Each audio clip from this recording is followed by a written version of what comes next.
watching Govs Radio. This is where you go if you want to see something or if you want to hear something funny. Coming up in just a couple minutes. This is a joke I told. What?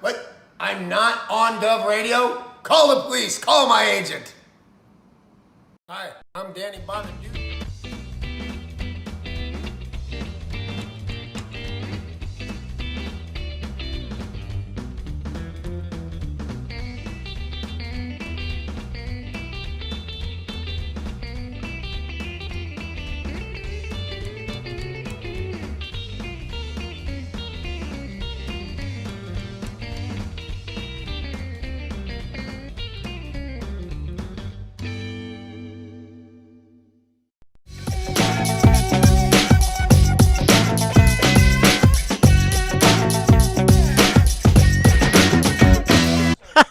Okay.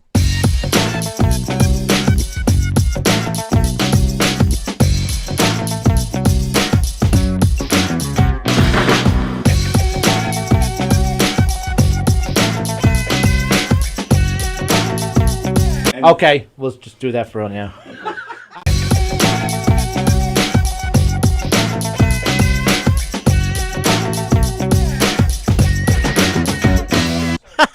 Okay.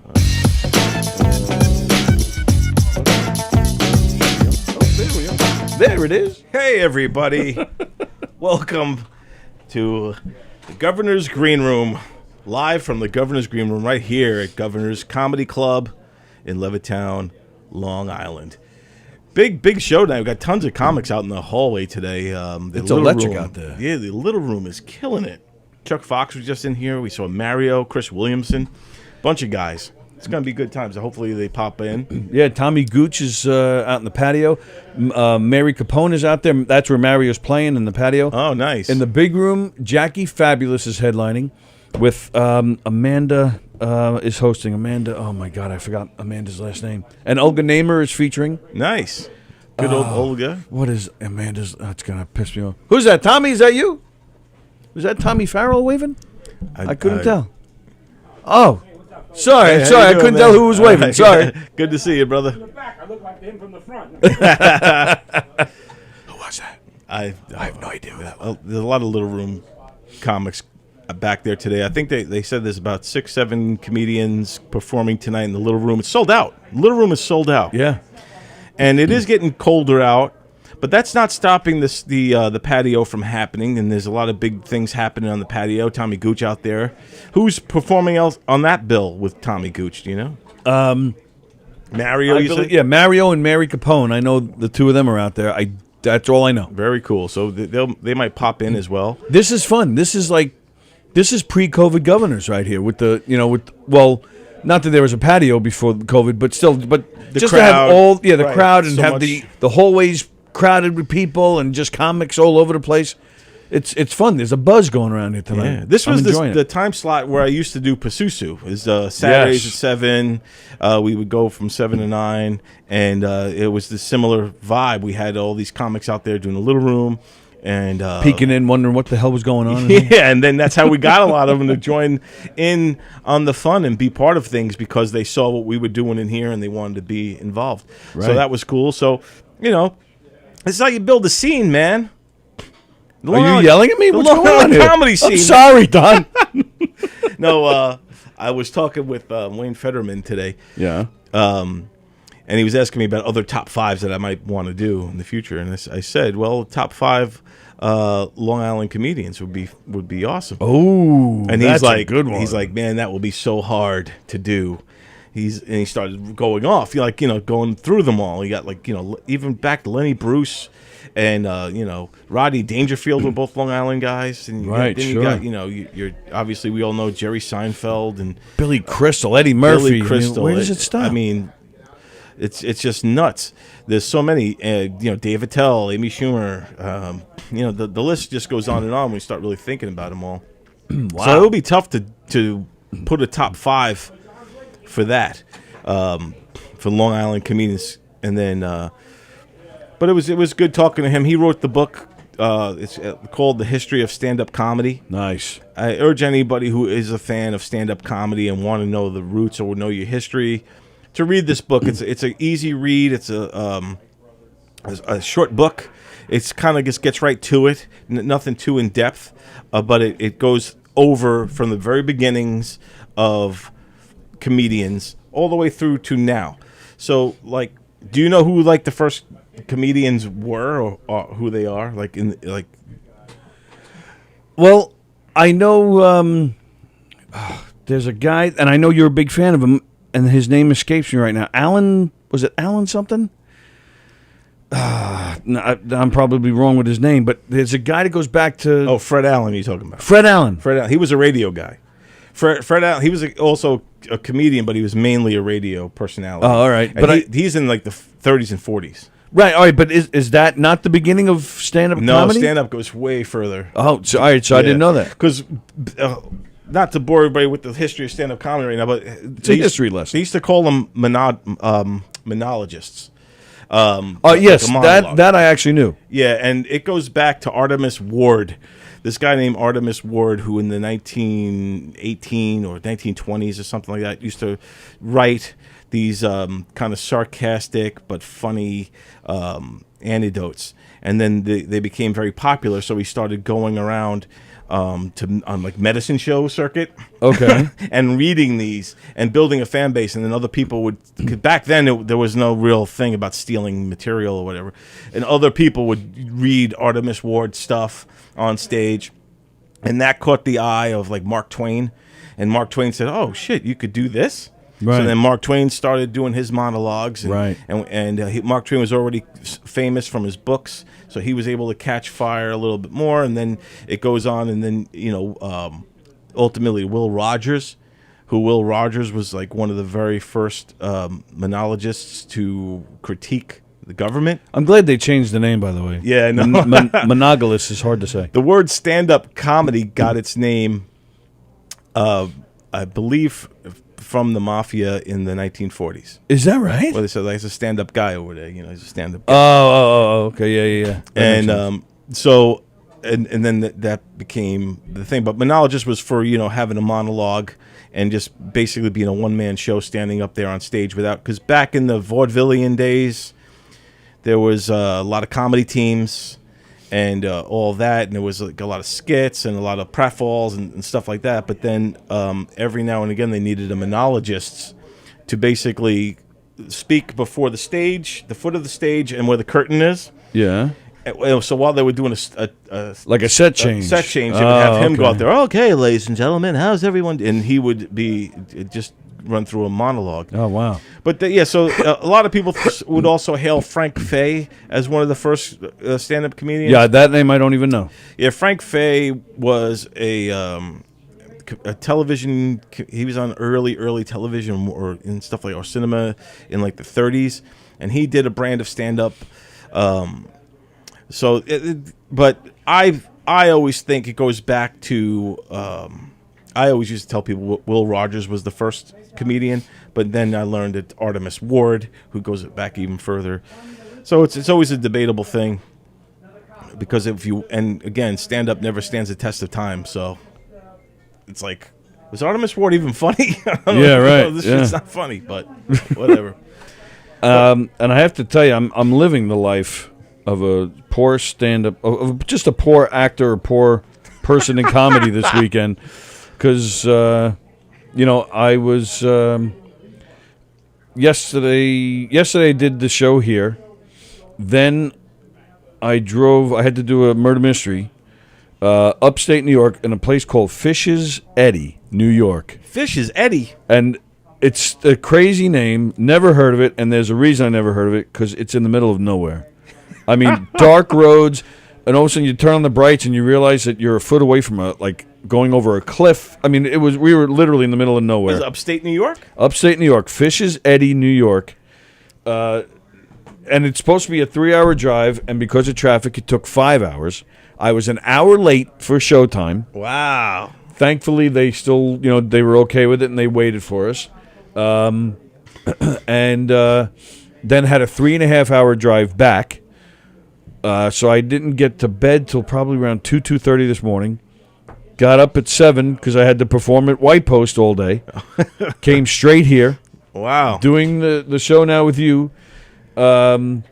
So I've been working like 12, 14-hour days the past few days, going back to White Post tomorrow to perform all day if it doesn't rain, and then again on Monday. Is this when you start praying for rain? You know, I do pray for rain for like on a 3-day weekend like this, maybe one day, but then I don't get paid. Right. Yeah. So, and that's another part, of living this lifestyle is, we need to get paid. Yeah, exactly. We can't afford to stay home and do nothing. Yeah, exactly. Elizabeth Batapete says, Don, you are a wealth of knowledge. Thank you, Elizabeth. I'm glad you enjoyed my. I never know if when I start going on rants like that, if they're boring, or if people are, digging it. I don't personally think. I'm surprised it took her this long to realize that myself. What? To realize that you're a wealth of knowledge. Oh, well, thank you. Joan Asher's watching, and they're now Joan and Elizabeth are just talking to each other. All right, sorry, we won't interrupt that. Sorry. Hello, Joan. I think if you really want to learn more about stand-up comedy and the history of it, that Wayne Federman's been in tons of movies.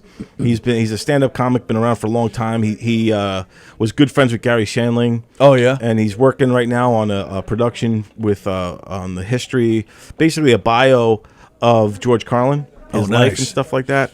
So he's like a made man. I look at like he knows everybody from like, and he's been around. He's good friends with Judd Apatow. Oh, nice. And he's been in a lot of Judd movies. And Shandling, I'm glad you mentioned him. He's kind of, in my opinion, he's kind of been forgotten a little bit. Maybe in mainstream level. Yeah. People don't admire but he shouldn't him. But I think he is like a comedian's comedian. You talk to any comedian, and Gary Shandling's name comes up. They normally put him in brilliant and genius category. He inspired so many people. He was just such a funny guy, effortlessly. Right. He's the kind of guy that could tell you bad news and still would be funny, Yeah, that's true. He's just that guy. He was that funny. Yeah. And he broke down a lot of barriers. Like, if you look at the Gary Shandling, it's the Gary Shandling Show. This is the theme, the Gary Show. You probably wouldn't have Seinfeld if that show didn't come first. It's possible, but also the fact that the way he broke down the fourth wall, and you were a part of the show, like he's talking directly to you. Oh, hey, who's at the door now? It's right, kind of like the Magic Garden. Like, hi, I see Tony, I see Sallie. But it was weird how he would break down the fourth wall, but still make it work. And then he did the other show on HBO. The talk show guy. Yeah, why can't I think of the name? Yeah, it's gonna drive me nuts that I can't think of it right now. But he also did that show, which so many people. That's a show where you could say, would they have The Office or this show or that show without that as its template? I keep wanting to call it the Shandling Show, but it was going to drive me nuts. But that was another breakthrough show, and if you ever watch Gary Shandling stand up or just seen him in interviews, how nonchalantly funny he is, how laid back and just a funny guy. But yeah, I agree. Larry Sanders, thank you. Yep. Hey now. Yes, the Larry Sanders Show, brilliant show. If anyone's younger people haven't seen that show, the Larry Sanders Show, you have to watch. I think it still holds up. It's still funny. A lot of great comics were young on that show. Like Janine Garofalo was on that for a while. I think Sarah Silverman was on it for a while. So yeah, great. Yeah, Gary Shandling, man, he rocks. Absolutely.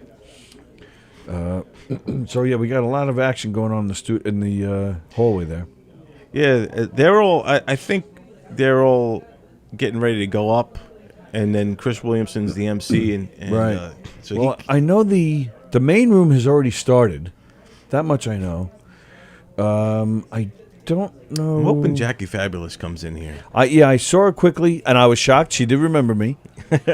Yeah, you hosted her show the last time she was here. Yeah, she played on the patio, and that was the first show I hosted. So there's like a little sentimental value there. So and I think that was her first time here. So when we did see each other, we kind of had like a little. There was some music in the background. Our eyes met. We just kind of looked at each other. Did you like grab her and like? We did. We had an emotional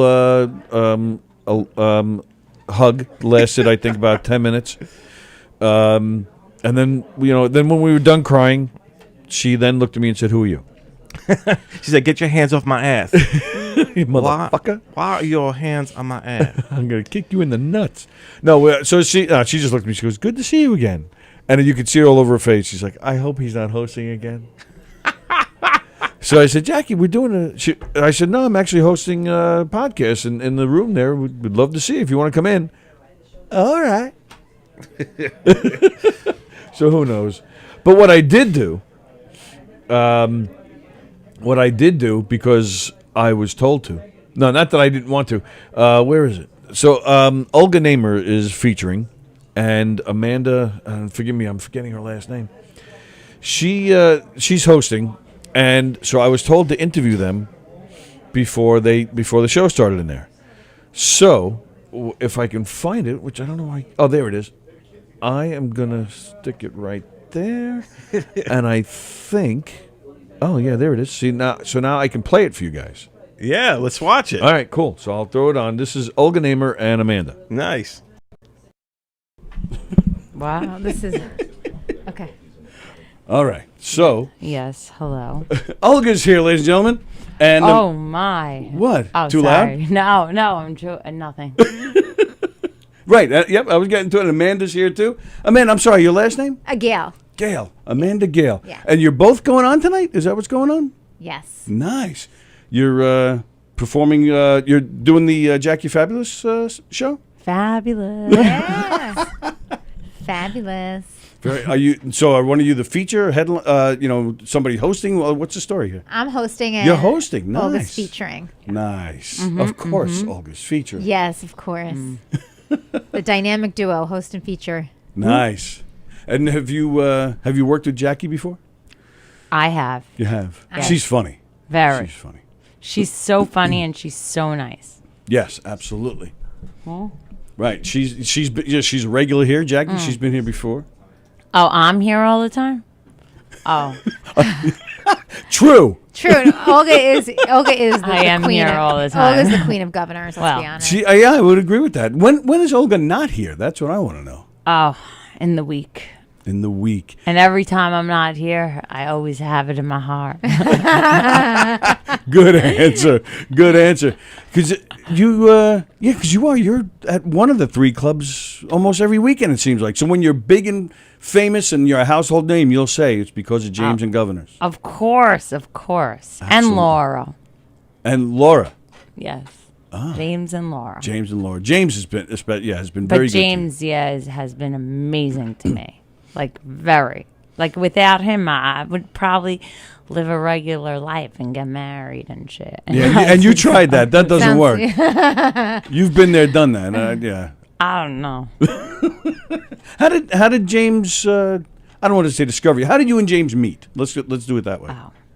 So, I was in this Ladies of Laughter competition, Oh, and I won. nice. And Where was then at Gotham. Oh, okay. There was a few rounds, but first one was Stand Up New York, then Gotham. It's like all I guess bunch of girls doing comedy.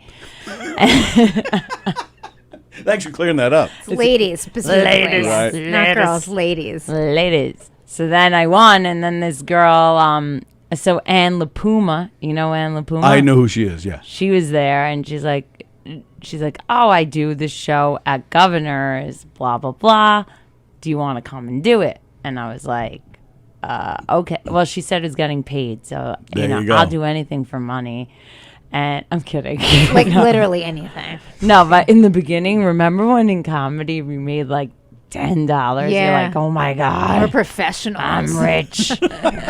So I was like, she offered me $75. I was like, holy shit, I could buy shoes. Anyway, so then, I agreed, and it's weird because so that was Ann LaPuma, and then another guy texted me, Lee something, I forgot his last name, but he's like, I'm doing a show at Governor's in the Little Room. I didn't know that it was the same place. I thought it was different, and I was like, I'm not going there. I'm not going to some little room. Yeah, and I was with Pat Dixon. No, I was just like, I Googled it. It said 2.5 hours to get there. I was with Pat Dixon, doing his podcast, and I was like, I'm not going to this place. And the guy, and then he's like, you should do it. And then I was like, why? And he goes, I was like, I'm not going. And then, but I said, fine, I'll do it if I get up. I asked the guy for $100. Nice, and he said, good for you. Okay. Wow. So then I ended up doing it. Fine. It was the same place. It's Governors. Right. I didn't know Governors live. I didn't know. And then that's what happened. And then and then I saw James. He saw me in the little room. He's Yep. like, you brought people here. That's if you. Is that your James impression? You brought people. It's pretty spot on, actually. Yeah, I thought he was here. I know. So then, and I was like, no. And then he's like, oh, and Carrie Carabas was on Ann LaPuma. Oh, okay. So then she's like, come back with me, come to Sunday for the. Sunday Night Funnies? or whatever It was like a benefit. And then I did that. And then James is like, oh, send your avails to Andrea. And then I did. And then I don't know. And then that's it. That was that. And was it that was- boring? That was very No, I No, liked it. it's I liked it. interesting. I liked it. And Amanda, what's your story here? You because you're here. I mean, you're not like you're not here all the time. Well, she has a life. That's why. No, I do stuff in all over, but my story getting into Governors or getting acquainted with it. You know, Governors, comedy, anything okay. you want. Well, I've talked about this with Olga. People ask me how I got into comedy, and I really can't tell you exactly what happened, but all I can say is this guy was I'm from Hoboken, and my friend was putting on a stand-up comedy show in Hoboken, and he was like, just do 3 minutes. And he was like persistent on me doing 3 minutes on his show. And finally I gave in and I brought like 20 friends. Nice. Because I've always contemplated, like, why did he want me to do that show so badly? It's like, yeah, because I was a newer comic and he knows new comics bring friends their first time doing stand-up. So Yep. I must have made that guy like $300 or something. wow. Because I brought like I had friends back then. So He took What's that? advantage. yeah, so I had like 2 tables of Bitch. friends that came, and of course I did well because I had like half the audience was my friends. It was like Yep. a bar show in Hoboken, and I was like, wow, I'm good at this. But What was your first joke? oh, it was so blue. Oh I my liked god, it. What is it? my first act was so blue. It was so. I probably could get canceled for what. Well, what was it? I talked about being remember. Jewish a lot, but I Yeah. think my joke was like, I guess one joke I could tell was that I was like, I said it was something about anal sex, and I was like, I call something like no child should get it in the behind or something, or I forgot. The punchline, no child left behind. yes. I was talking about anal sex, and I was like, I call the program "No Child Should Get It in the Behind." I said you should teach anal sex in school and how it hurts and how bad it is, and the program should be called "No Child Should Get in the Behind." I think it's funny. Maybe I'll tell it tonight. No child should be left behind. yeah. So, yeah, that's funny. I like it. Yeah, so it was very blue, very, very raunchy. Like my parents could not come see it, so I cleaned it up a bit. I mean, it's a little dirty, but yeah. You cleaned it up for your parents. No child should get their behind not washed or something. Right. No child. See, Olga's should the get real it in comic. the She can- behind. I'm trying to think now. You will. You come up with punchlines really, Well, this really is quickly. this is almost getting historic here. We're getting like a little joke writing session here.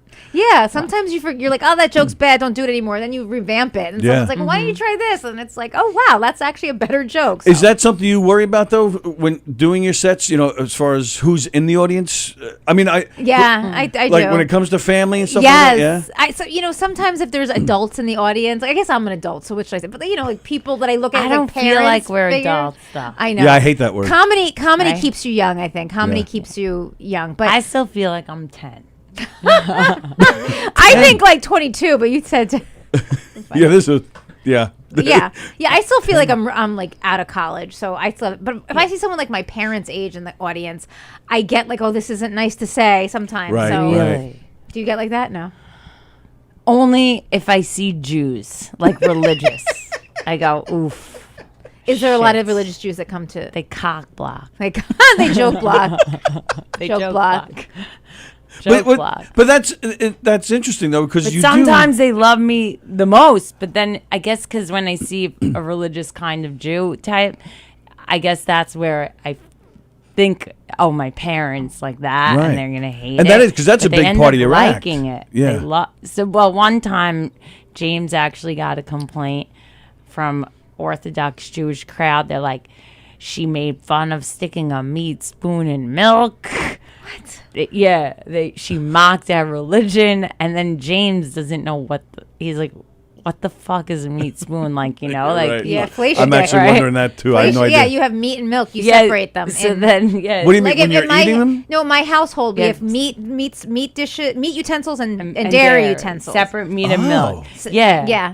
And you use a meat fork with dairy. Yeah. Oh my God, your mom is It's like bad. Your mom screaming. yells at you. So- Now I'm gonna have to boil the fork. So in the middle of a meal, you're eating meat, No, and you have then you separate. Yeah. Oh, Oh, it's- you oh, it's can't not even. even You at the can't same mix. time. You can't mix it. You No. can't eat meat and dairy at the same No, you don't eat dairy time. and dairy. Really? What are you insane? Yeah, there's yes. Yeah, there's Stupid is specific more the word. utensils that we Kosher. have, like meat spoon, like meat utensils, not meat utensils. Or like if you mix it up, if you use a meat spoon for cereal, oh my God, your mom is like, Rough. how hard is this? The flour is on the left hand side. That's the meat spoon. Like, Exactly. but they look so identical. Like in my house, it's Yeah, I so would mess with similar. them. Mine are Constantly. very different. Oh, see, that makes it easier. Yeah, and so I put the meat spoon in milk, and that's Oh. was my rebellious thing.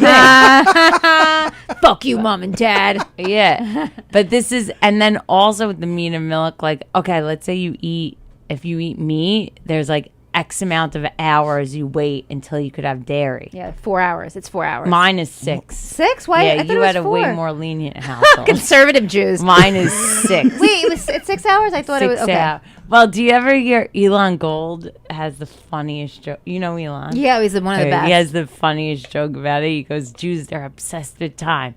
And he says, like, only in Judaism, it's like, so how long do you wait? After you eat meat, how long? Oh, that's hilarious. Oh, that's It was hilarious. part of a way bigger joke, but it was so It's like, funny. 6 hours. I thought it was 4, maybe 6. Okay. Some people do 3. Some people do an hour. Do you wait after dairy? Yeah, you're supposed to.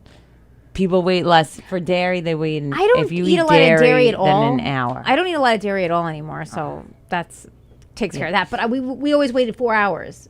For everything. You No, you the have dairy, dairy, yeah. then you wait 4 hours. Yeah, or you don't have meat. You have to wait 4 hours to have Meat, like dessert. you have to wait 6 hours for Okay. me, but you're 4. But dairy, how long did you wait? I mean, we would never have like meat in the like. Maybe I'd have like cereal and milk, and then I wouldn't like for dinner. I'd have meat, but no Right. dairy. So for yeah, okay. but no milk with dinner. Like I went to some friend's house, they had milk with dinner, and you're like, "Oof, milk with dinner? Like Ew, so like milk, like milk, yeah, like milk, milk with Drinking. dinner. Yeah. like whole. No, I think like skim, but like a lot of my non-Jewish is awesome. friends, non-Jewish friends would have milk with dinner, and you're just like, so ew, like, gross. you're not Did supposed. you? Milk with dinner? Yeah. Probably not. But ice cream. But I wouldn't, and No, I wouldn't but have to you wait don't- 4 to like, 6 it's hours. not a beverage. Milk isn't No. a beverage. Really? No, I mean, not in our household, but in households Oh, I'd go yes, to. Yes. yes, They'd have yes. milk or juice. Well, people had Yes. juice, I guess, for dinner, like the kids. What? Yeah. They drink milk? My mom, I guess she would never waste milk on us like that ever. No, She's milk so is cheap. breakfast. You have it at breakfast, and Yeah. then you maybe She dinner made will be us- a meat. And Did then, your mom ever yell at you if you have cereal and milk, and like she yells at you if you don't drink the milk? no. Oh my God, my Oh, you mean after the mom. cereal's Oh, my gone in the God. bowl, you had Yeah. to finish it? Yeah. Really? Really? Yeah. Oh my God. Yes. Or else your hair gets pulled. So. Where are your parents? Are you still in touch with them? Can we get them in here sometime? Oh my I would God. love to talk to your mom. Yeah. I don't know. I love my mom, but no, Of you course. cannot waste milk. One time, this is so funny. So in the summer, my cousin lives by my grandma's house in the summer, right? Okay. So she just got married, and now her and her husband are living in the house, whatever. Anyway, so the husband puts his cereal bowl in the sink, and it has milk in it. Oh boy. And my grandma's like, "Who left this milk in the bowl?" And he's like traumatized because he's like, ugh. Like he doesn't finish the milk. No, most people don't. They spill So it out. then he stopped. Now he has eggs. And now he's scared the only hell has of the eggs. death of your grandmother. Yeah, you can't. You can't. You cannot. You didn't have that? No. Really? That's crazy. No, we weren't really forced to finish. My mom was really into like bringing snacks. My mom like, if you didn't finish your meal, it wasn't a big deal in our house. Like, because my mom, and if we were hungry on the road, she'd bring snacks and stuff. Always carrying snacks, my mom. But now, is this like considered a bad, or that's not the way it's supposed to be done? It's not. I don't think it's a Jewish thing. I think it's not a Jewish thing to It's finish a your food. cheap thing. It's just like Oh, money. okay. Yeah. Well, you had a big family. You had like 8 kids or 7 No, kids. well, I think because my mom was raised by someone who was like crazy cheap. I guess the depression. Yeah, I that don't know. traumatizes. And then my yeah. mom continued it, like, and then that's why, like. But then I guess it still sticks. Well, I would let my kids throw out. milk, Uh-oh, but I trouble. don't have them. Hi, look at Trouble. special guest. Hello, cheetah. What's the matter? I was gonna say cheetah. Nice. I like those shoes. Good, good to see you. Told me to come in and say hi. Oh. Is this too much? You look great. What? The outfit. Oh, You're going up tonight too in there? Patio. Oh, in the patio. Yeah. How you doing? She's on the you look great. That's patio. a great outfit. Isn't it That's funny a that? great It might outfit. be, and that's all it takes is one person to say No, that's a great outfit. Very that's- put together. I'm also wearing blank NYC, my jacket, so Wait. Oh, you guys are talking about leather. pleather. Have it like that. Yeah, Pleather. pleather. Leather. But my mom was also That's cheap. it. I'm doing all right, baby. How you doing? It's good to see you. Where do you want to sit?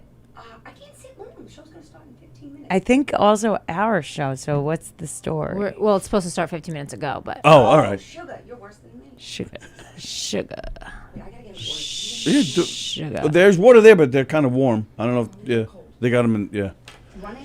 No, we're good. Thanks. We're no, good. thank you. Selfie taken.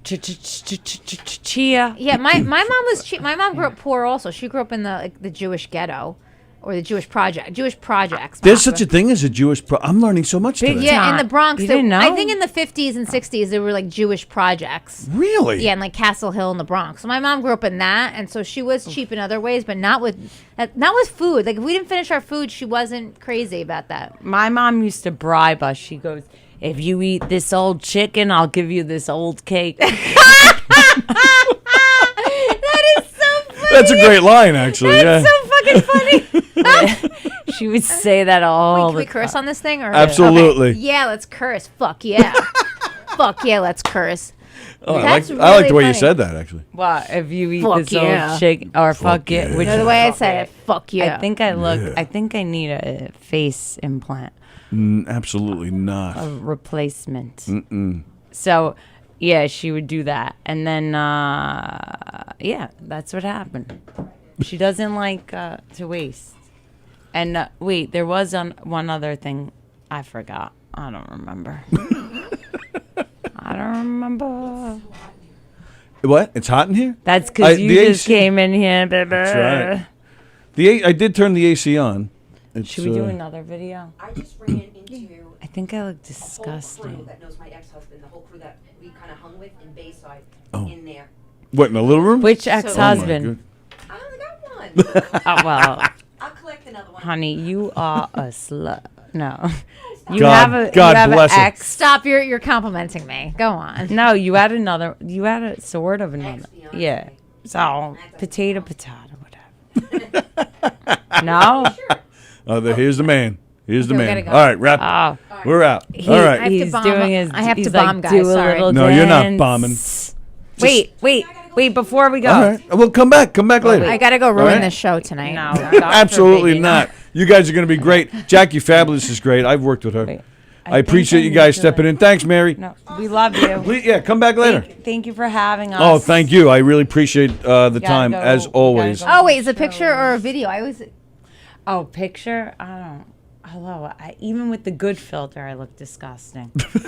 I don't fucking know. You really? I don't know. It's You guys are going to be great. You look great, Olga, as the always. headphones. It's the headphones. I know James made you wear them. It's his fault. Like air traffic controllers, like Amelia Earhart. Whatever happened to Amelia? Hey, check 1 2. Yeah. One, two, Hey. 1 2 1 2. Wait, should we really do a radio? Oh, he's show? going to kick All your right, ass. we Yes. gotta go. All right, we gotta Yes. go. Gotta go Yes. ruin this Let's show. do it. We'll talk about that later. Imagine I forgot All this right. was on. I just Wow, this is okay. All right. So. All right, we're back. All right, we're back. Oh, sorry. I'll get rid of that. And we have Chuck Fox here with us. Comedian extraordinaire. What's up, Chuck? How you doing, buddy? Doing fine. Getting ready for a show tonight, and we're got some time to kill. Yeah. You're performing in the Little Room? I'm performing in a little room. Yeah, and there's a bunch of comics there. And like you said, now this is like a green room. We're just chilling, hanging out. That's it. I was going to bring a cot and a pillow. And What are you? Do you have any pre-show rituals? Anything that you normally do? Some guys pace around. Some guys like to just go over their notes. Other guys just relax. What do you do? do I know the truth? Yeah. I pee a lot. Is that nerves? I don't know. I don't get. I'm not nervous. I don't feel Yeah. nervous, but I pee a lot. Wow. Don't ask me why. That's interesting. Yes. You know, it's got to be something with the nerves. You don't pee like that all day long. It's only around showtime, right? Yeah. Well, it's give or take. Do you have to go now? No. Okay, good. I'm good. I think he did I'm good. about 2 I got minutes my ago. legs crossed. So you've been bouncing around doing some stuff. You said you were just in the city recently? Yeah, I hosted a show at Broadway Comedy Club Wednesday night. That was a whole lot of fun. Yeah. Bob DeBona was on that show. Nice. And, been here last Thursday. We did the outdoor patio room. Froze out there. Yeah, it's getting chilly out there. It's getting nippy out there. Even with those heaters, it's not really. Yeah, you still feel it out there. Do you think is the audience warm, or just the comedians are cold? Well, they got one heater in the back, but it was still a little nippy. Right. Yeah. 'Cause I think the audience is at a comfortable temperature. I hope. Well, they got the fence and they got about 5 or 6 heaters out Yeah. there. And So you guys just coming up to the stage with a runny nose and. it wasn't terrible. I mean, I like Florida weather, so Yeah. it hit 70. I put a sweater on. Yeah. You're peeing ice cubes That's because, it. you got a big stream of ice coming from his dick because he's peeing so much. You walk on stage like that.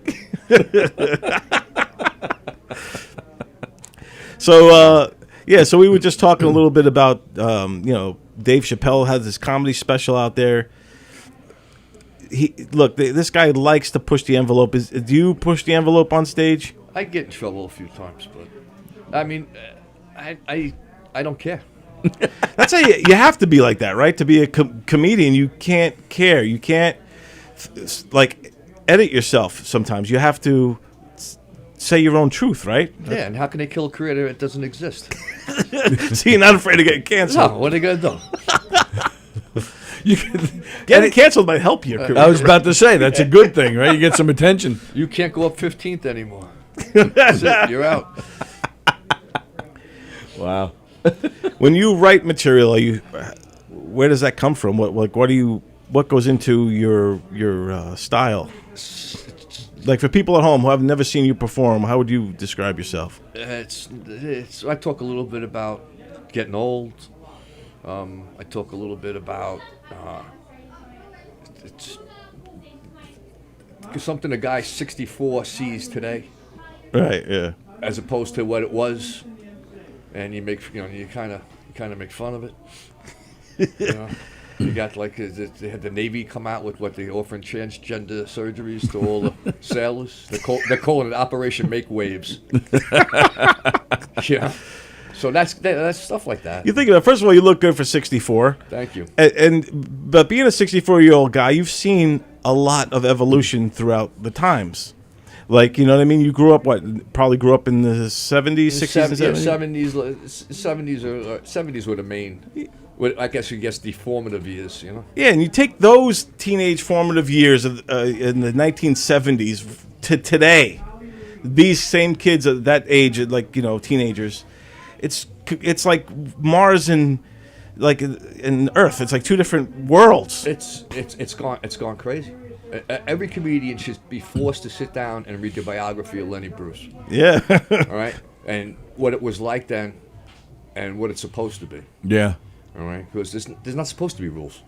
Right. You're supposed to be able to talk about it. You're supposed to make fun of everything. Make fun of yourself. Make fun of other people. Make fun of anything. It's all on the table. But it's more than that. I mean, and everything you said is correct, but But for the audience, their attitude, and I think that's what you're referring to, is the attitude. The fact of getting canceled or getting upset, like that's where things need to be different. The fact people that need to loosen up. People get offended so easily. Right. That's what needs to change. And then like you were talking about the genders issues and there's just so much stuff. There's definitely two worlds going on. There's the old world and then this new world, and that's what I worry with comedy. Because if you see like some of like Hannah Gatsby, who she is.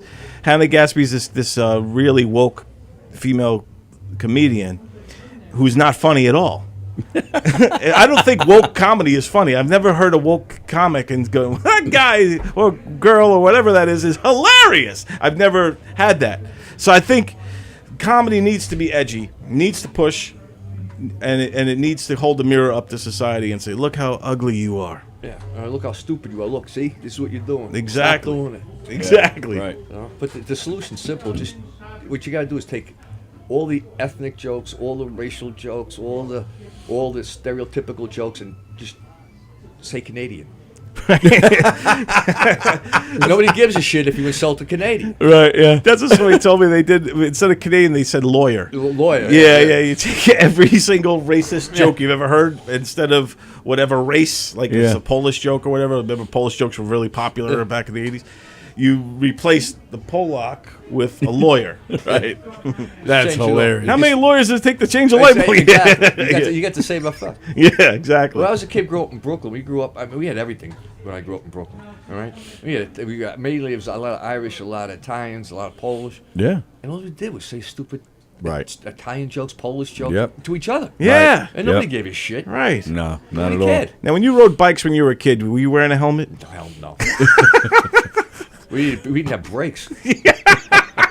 Just riding down hills, top speed, no brakes. You made your own stuff then. You took the bike and you customized it. You used to make used to rake it and put you used to screw forks onto it, make the wheels stick you're out. right. Yeah. You know, you jack up the right. back. And we did all kinds of. We did it ourselves. Steal our father's tools and go out and do Yep. the stuff. Yeah. When we were 9, 10 years old. And we go out and smash our faces. And that's it. And we went home and cried, and then we got right back on the bike. Remember Yeah. you had the high handlebars, Yeah, right? yeah. And you used to have the guy sitting with his ass in the middle of Yep. it as you drove. Yeah, You had the guy on the yeah. steering wheel sitting Yep. there, right? All the time. And driving crossing Sunrise Highway.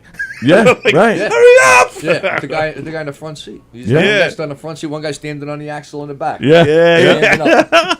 And one guy pedaling his ass off. Yeah. It's true, man. Those were the good old days.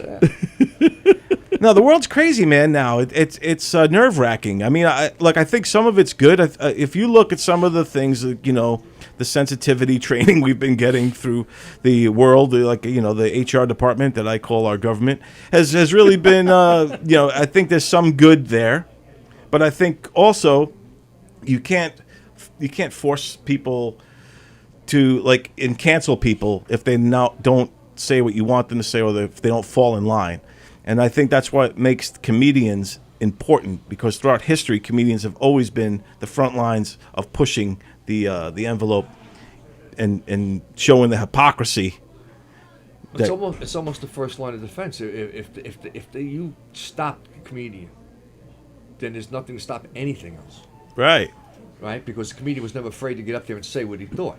Right. All right? Now, the guy standing on the corner trying to make a speech about the government or something else, now they're going to do the same thing. Right. By the way, I think you see this. it in government. Sorry, I think the show in the Little Room just started, so you have about 2 hours before you go on. That's it. If anyone wants to come out to the Little Room and they see Chuck Fox perform, you got about 2 hours to come on out here. No, come on out. Is it sold out though? Yeah, it's sold out. Wow. Yep. I'm sure a lot of people are left. But you never know. You could come on out. You could catch Chuck Fox, or you can catch Jackie Fabulous on the main stage. Is she doing 2 shows tonight? Or just No, she's just doing one. the one show. And that show started, I think it's 7 or 7. It started like 7:15. Yeah. So, shit, you figure another hour at the that's most, good. and they're done in there. Who's here tomorrow? Is it Jackie again? Well, Tomorrow's Sunday. yeah, so I don't think so. Oh yeah. Right, I think We she don't was do here s- last night. Yeah, yeah. I think. They got the funnies. They got just basic. Yeah, the usuals, right? Very cool. The standard cruise. Yeah, they're. I think they're opening all the Sundays up now. Oh, is that right? Yeah. I think they're all back. You've Good. done some of that, right? Yeah, I've done a lot of them. Yeah. And they still haven't opened up Thursdays yet, right? Yeah, Thursdays is open. Oh, is it? Yeah. Last Thursday I was on. We did the. That's when I got to first myself on a patio. Ah, very cool. Yeah. Right. That was last Thursday. I'm glad to see that, that everything's getting back to some kind of normalcy, even though the rest of the world is still chaos. If that makes any sense. I'm glad at least places are open again. Yeah, well, they're open. At least on Long Island. The funniest, I was in the city on Wednesday, and walking around the streets, the people wearing masks, all the kids. Yeah. All these young millennials. Old people weren't wearing masks. Middle-aged people weren't wearing. Right. Just the kids. They got these kids brainwashed, and all these kids are wearing masks, walking in the street by themselves, like in the middle of the street. They have a mask. Fresh air blowing by. Yeah, and they're all kids. But you go out in New York, you go down to. I spend a lot of time down in Miami. Nobody gives a shit. Florida's a whole different thing. Nobody gives a shit. Florida's got a whole thing like Florida and Texas. Yeah. Last November, I was down in the middle of this thing, down in the Keys, and you wouldn't even think anything's going on. They had signs, but that was about it. Yeah. But up here, forget it. Especially in any city, any blue city, man, is just going to be nutso. It's like it just feels like a movie. It feels like a really bad sci-fi movie. Like if you would have told me that like if somebody would have pitched an idea to me and said, "Hey, we're going to make a movie where the moms are domestic terrorists, and the FBI is going to be chasing down moms," I'd be like, "That movie sucks. No one's going to want to see it." Speaking of terrorists, he left. Mario left. Where'd he go? I don't know. Mario's my manager. He was making a deal for me. We had this guy call in. He wanted to rap battle me, and Mario was working out a deal to get me paid. He wanted me to get 5 large. 5 large what? I'm not sure, but he wanted anything's large to Mario. True indeed. True indeed. But like with the Chappelle thing, he tackles just head on some of the most controversial subjects in all of his specials. But in this last special, he's getting in some trouble for what he did. But he's uncancelable. You can't cancel him. Is that a word? I just made it up. I watched that, and I saw nothing outrageous. Yeah, right. I saw nothing that was outrageous. He made jokes about different things. It wasn't even like cruel jokes. No. He was telling story. He's like a master storyteller. The way he sets it up and tells the whole story. Yeah, and then he gets into this whole thing. I think it's just the fact that he's already so hated by that trans community that if he even mentions it, they want to cancel. That's what I was just going to say. All he has to do is say the word. It doesn't matter what it is. Yeah, yeah. But anybody says the word. Yeah. Yeah. Because I got a trans joke too. It's stuffed in my little thing. I got a rape joke and a trans joke. Do you really have a rape joke, really? Yeah, it's really good too. It's about boys' names. Boys' names? Boys' names, yeah. Like there's no more Hanks or Sal's or Franks anymore. There's no more tradition. Yeah. I went to a christening last week. Noah. Noah's the #1 name. So it's like, how do you name your kid Noah? I went to a christening last week. Noah Hernandez. I mean, when was the last time you ran into a Jose Schwartz? So, but how do you name your kid Noah? Noah, what do you call him for short? No. Confuse the shit. The kid, no, yes, no. He's going to wind up in prison. I can see him stand in front of a judge. Your Honor, I swear to God, I thought she was yelling out my name. He's got a foolproof alibi. You know? Now that's how you do it. That's how you make a rape funny. Yes. I'm going to change my name to Noah. Yeah, there you go. But now and you said Chappelle's he's gotten some trouble already with this new special? Yeah, oh yeah, they are out with the pitchforks already. Yeah. Really? Seriously? Yeah, that's been causing some waves. Yeah, they want to cancel and they want an apology. They want Netflix to take it down. I give Netflix a lot of props for not taking it down yet. Hopefully they don't. I mean, they stick to their guns because, like Chuck said, they didn't really say anything. He doesn't really say anything bad, but he does. he does bring up what's the girl who wrote the book Harry Potter? What's her name? She got in trouble a while ago for saying that there's only 2 genders. Okay. And then they attacked her. Rowling? Yeah, J.K. Rowling. Okay. So J.K. Rowling a few years ago got in trouble for saying there's only 2 genders. Right. And which, go figure, you actually get in trouble for saying that. It's so fucking stupid. So anyway, so basically Chappelle's like defending her. He's like, I don't understand. He's like, there are only 2 genders. He agrees with her. Yeah.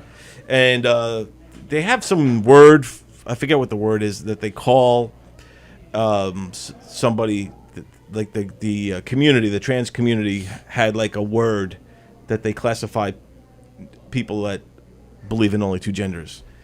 Oh. I forget what the word was, but Normal?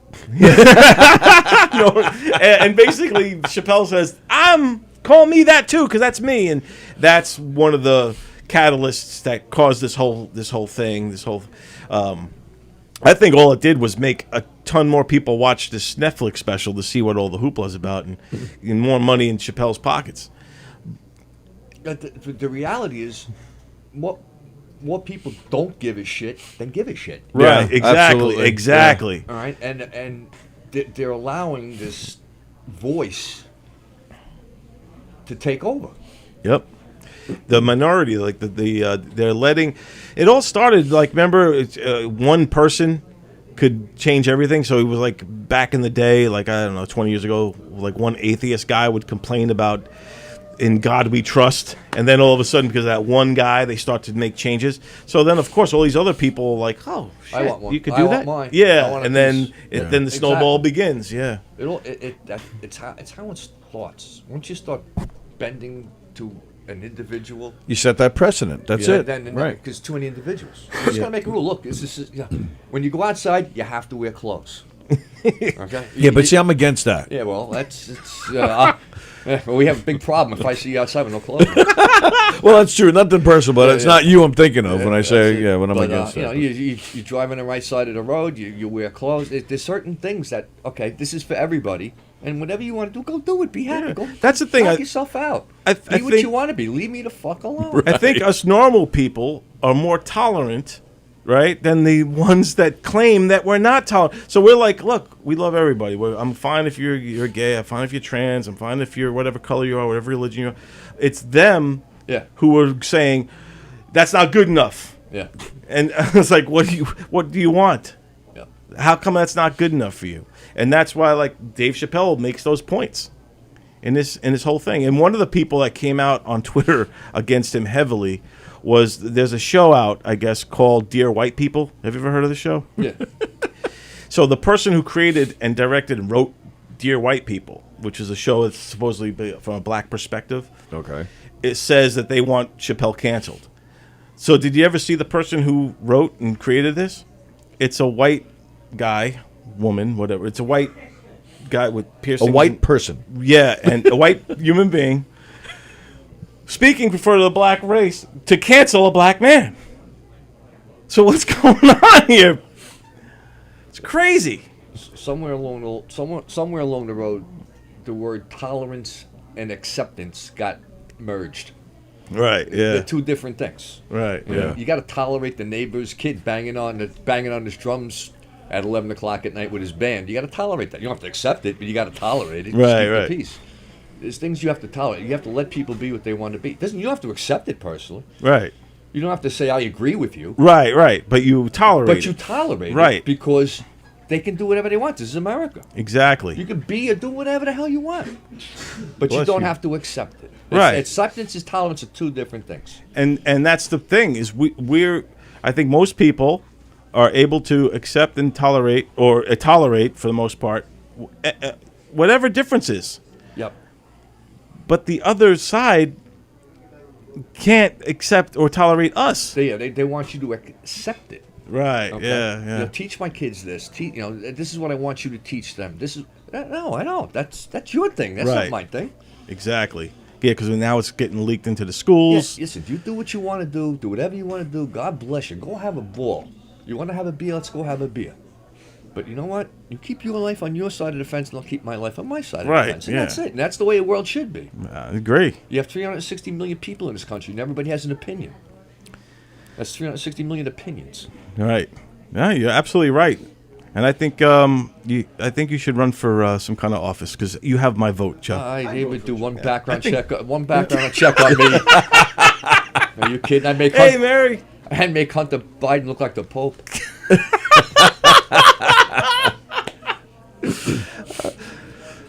I don't believe that. I don't believe that. Give me one. Can you tell us one story that they would find out about you? Something a little juicy. I don't know how juicy. I stole a Jeep in the Navy. Come on, really? Yeah. Yeah, that's a great story. What happened? It was 1976. It was right after the Vietnam evacuation, and they were doing this big naval. It was the largest amphibious exercise the Navy ever had. Oh wow. Since World War II. And because there were so many ships, we were in the Philippines, they wouldn't let the sailors or Marines, thousands of them, into the town. So each division on a ship had a party. And what they did was they took all these 18, 19-year-old kids and they put them on the beach under a tent, and they filled coolers full of beer, and they gave them 4 hours to have fun. Oh, that's awesome. Damn. All right? So now you got 18, 19-year-old kids with unlimited beer, and they have a very short time to drink it, so you can imagine what happens. And it was monsoons. It was pouring and raining out. Damn. So in the 4 hours, they go to break the party up. Everybody starts grabbing 6 packs of beers and heading off in all directions. We're supposed to be going back to the ship. So I'm running in the rain. They have the Marines all camped out there in these little tents. And right in front of a tent was a Jeep. I jumped in the Jeep to get out of the rain, and the fucking keys are in the Jeep. Nice. Right? So I'm sitting there, I'm bombed. I got an armful of beer.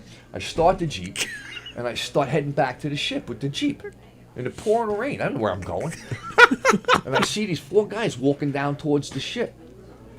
It's my lieutenant, my master chief, the guys, my bosses. Wow. I pull up, I go, hey, pal, you want a ride? They go, yeah, thanks, pal. They jump in the Jeep. I start driving. They look over, they go, Fox, what the hell are you doing?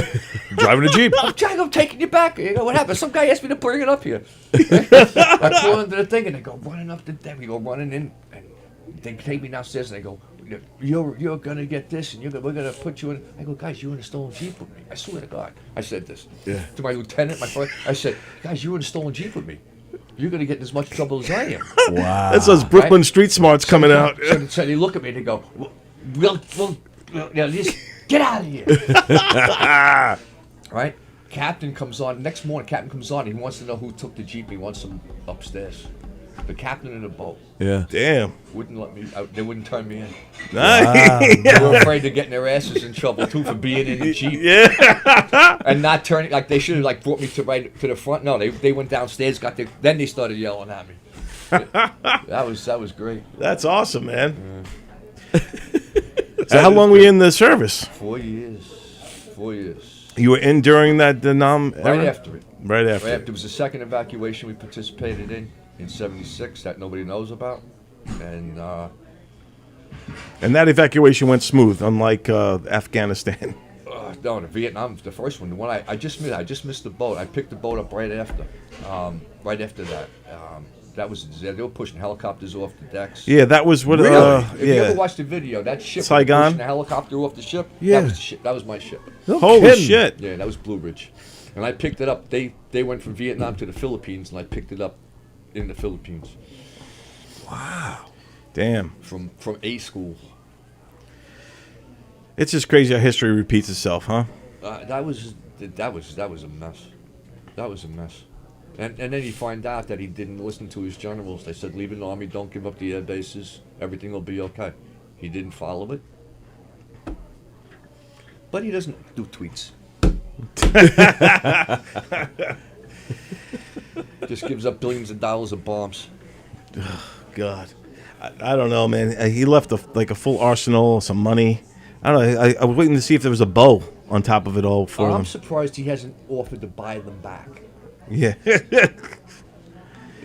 They might have. It's you can't even describe it. It's scary times right now, man. Everything is, the ball has been dropped. It's so heavy on so many levels, and whatever they touch goes to shit. Yeah, man. It's been, but you say history repeats itself. can that be kind of looked at as a good thing? If you look at other things that have happened, we survived it, we got through it. So maybe because we were in similar situations and we got through it, then maybe we can say that now. I Is think- that some kind of light at the end of the tunnel? I Well, know to it's me, a stretch. I think the difference is this pandemic is the difference, and that's their carrot on the stick. That's their thing. Where, hey, we got this pandemic, everybody, you got to fall in line. And then we're listening to the guy who invented the fucking disease is the guy we're listening to. You can't wear masks. I haven't decided if you're going to have Christmas or not yet. This the guy who invented it is the guy who's telling us what to do. The whole thing's screwed. He keep telling you it's a deadly disease, but if you look at the statistics, if you're not in the high risk group, you have very little chance of dying from this thing. So it's not a deadly disease. Right. I'm more afraid of the cure. And that just, I got the shots. I don't care. You can get your shots, don't get your shots. Because now apparently you can get it if you got the shot. Right. So they fired everybody who doesn't have it, who didn't have the shot, and now they're hot and they're keeping everybody who got the shot, who could have it, and pass it on. Right. That's a comedy routine right there. You know, I got the shot, I'm protected, but if I'm protected, I still get it. I can still get it and give it to somebody, but if I get somebody who doesn't have the shot, then they can give it to me, but I can give it to somebody else who has the shot, but we're going to find people without the shot, and only I can give it to the people who have the shot. So the people who have the shot are going to get it. And then they say we're more afraid of the non-vaccinated because they could corrupt or give it to the vaccinated. That makes no sense. No, but if the vaccinated gets it, they can give it to the vaccinated too. Right, exactly. The vaccination, all it does is weaken it. So if you get the vaccination, you're not going to die. Well, 99.9% of people didn't die. Right. We didn't get it. And you're better off with natural immunity. Like if you had it already, you build up a natural immunity, and that's what they're saying has more power, more strength than vaccines. This thing, apparently, this thing, if you get it and you're Mario? and you're compromised in any way, it's dangerous. But a lot of people got it, didn't even know they had it. Right, yeah. My daughter wound up having it, and she was sick for 3 days. And she had a virus for 3 days. You get sick for 3 days. I had a virus. I haven't had the flu before. Well, that's the thing. Every time somebody's sick now, like nobody has a flu or a cold anymore. Right. Like everybody has COVID. Yeah. Everybody who dies from COVID. Yeah, right. Yeah. A guy with a shark got attacked by a shark. This is a true story. A guy got attacked by a shark, and then his cause of death was COVID. Yeah. The shark had COVID. This is like it's a COVID shark. Yeah. Everybody knows about the COVID shark. It's just Where nuts. was this? I didn't hear that. This was in like the middle of the COVID era of the quarantine, And like the- in 2020. And who said to put down his cause of death as COVID? The doctors, I think they were just trying to hike up the numbers, so they were doing that for so many deaths. They had gunshots. Some guy with gunshots. He got shot and he died of COVID. Yeah, it was like Dip having the like bullets before they shot. they were just trying to drive the numbers up, to drive the fear up, to drive us, to keep us in the house, keep us in line, keep us cheap. It's crazy. And if anybody wants to defend the vaccine, call us up. We'll talk about it. Look, getting the vaccine is fine. Get the vaccine. If it I'm helps you. I'm afraid of the vaccine, just 60 because I have Go ahead. factor 5, the blood clotting, Yeah. and I think my brother had it too. And my brother got the vaccine, and then ended up getting blood clot in his lung, and he passed away about 6 months Christ. ago. Yeah, so it's because of that. I'm like, I don't want to get it, and it's starting to affect me because of traveling and things I got to do for my job. I'm like, I don't know, man. I'm literally afraid for my life to get it. Yeah, well, I'm a COVID coal mine canary. I'm 64. I smoke. I'm out of shape. I eat like shit. Right. So if I get it, I'm like, they have a chart. My face is up there. There's the deadly one. Let's see how he This does. is what you will look like. Yeah. Let's see how he does down there. But never gave a shit. I get it, and you don't. And Right, yeah. something's gonna kill you, but that doesn't. You can't live your life in fear Right. over catching a cold and then worrying if the cold is gonna kill you. Right. You can't Right. do that. Yep, I agree. Yep. That was another thing in the Chappelle special when he talked about when he got it. Yeah. And he's like, so I had to stay for 10 days and I'm waiting. Never got sick. He's like, never even a snot. Nobody knows Yeah. nothing. Well, but he tested positive? Yeah. So he had to quarantine? Yeah. Okay. Yeah. Wow. But they're out of their mind. They're all out of their mind.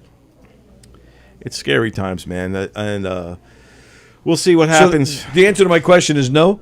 No to what? What? So is there a light at the end of the tunnel? Can you look at other events in history, like, the second evacuation, and say, all right, well, we got through that.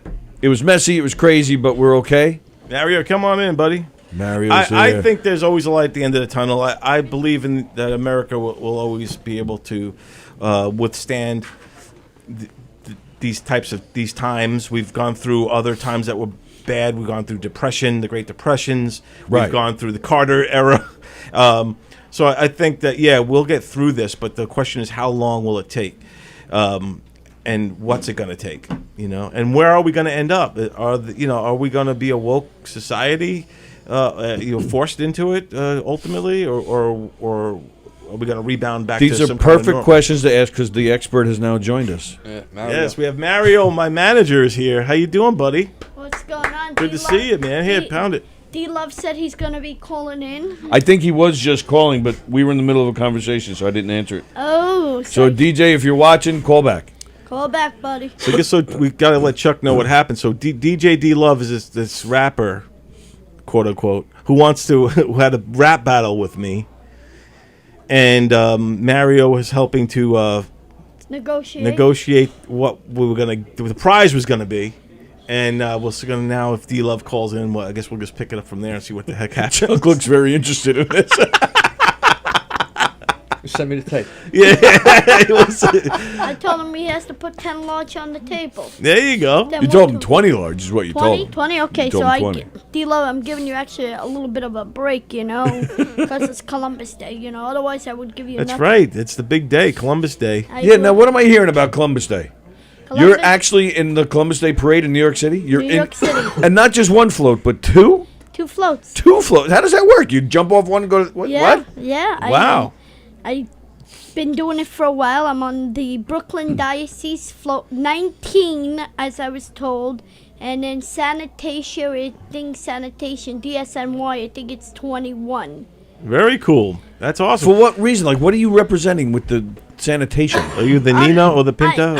I'm not representing nothing with them. Just it's a way of celebrating the holiday. Yeah. Now I don't want to sound like a fool or say something like a fool. I've heard that he didn't do the right stuff. Columbus, that he was a slave driver or something like that. Like we were just talking, you guys were talking about woke. You know what I mean? We celebrated that holiday for over 100-something years. I think it's 77 years, if I remember the flyer. 77 years, Columbus Day has been celebrated in the United States, especially New York, because that's where the population of Italians Right, are. it's an Italian holiday, basically. Basically, it's an Italian holiday, but now they also made it a different holiday, too. It's called Indigenous, yeah. Right, yeah. Wait, you want to hear a funny story about Columbus? Yeah. Yeah. Okay. Here's a funny story about Columbus. The big thing with the woke is Columbus thought he just ran into India by accident, and he saw the people and he called them all Indians, and that's why we can't call them Indians, because Columbus was a slave trader. We called them Indians. All right. That's now reality. First, he was looking for China, not India. So if you found Lenny, you would have thought he was looking at China. Second, India wasn't even India when he was around. It wasn't India till 50 years after he died. Oh, Really? He was looking for China? I never knew that. Wow. And India didn't exist when he was there. It was 50 years afterwards. Wow. And do you know that Indian is a derivative of Latin, and you know what it means? What? Indigenous people. And you know what the literal translation is? Children of God. So Columbus is in trouble for calling the indigenous people, and the children of God. That's what Indian means. I'm learning a lot here today. That's got to Wow. get clipped. That Okay. That whole thing for Columbus Day. You got it. That was great. That is what Indians. So now they just, or he was worried about the Indians, who are they want to call indigenous people day, which is Indians. Right. Yeah. No, that's great and that's awesome way to put it. And again shows how ridiculous this woke culture can be. I think that this culture, this young people who want to run our world that's been ran for hundreds of years the way we were brought.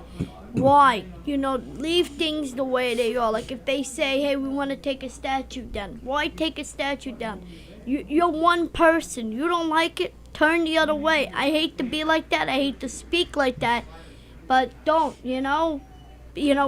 it's I'm not saying that we're celebrating a bad person or a good person. We're just celebrating a holiday. And for Italians, which you have the colors, some of the colors, the red and the green and the white in the middle, it's our nature being Italian. Well, that's what Dom's from Pluto. He's not Italian. He's just from Pluto. No, but Pluto can never be forgotten either, by the way, as a planet. Well, the colors are there. There's a light green pistachio and a Pluto red. lives matter. Hey, man. growing up in New York and growing up on Long Island, Columbus Day has always been a big day.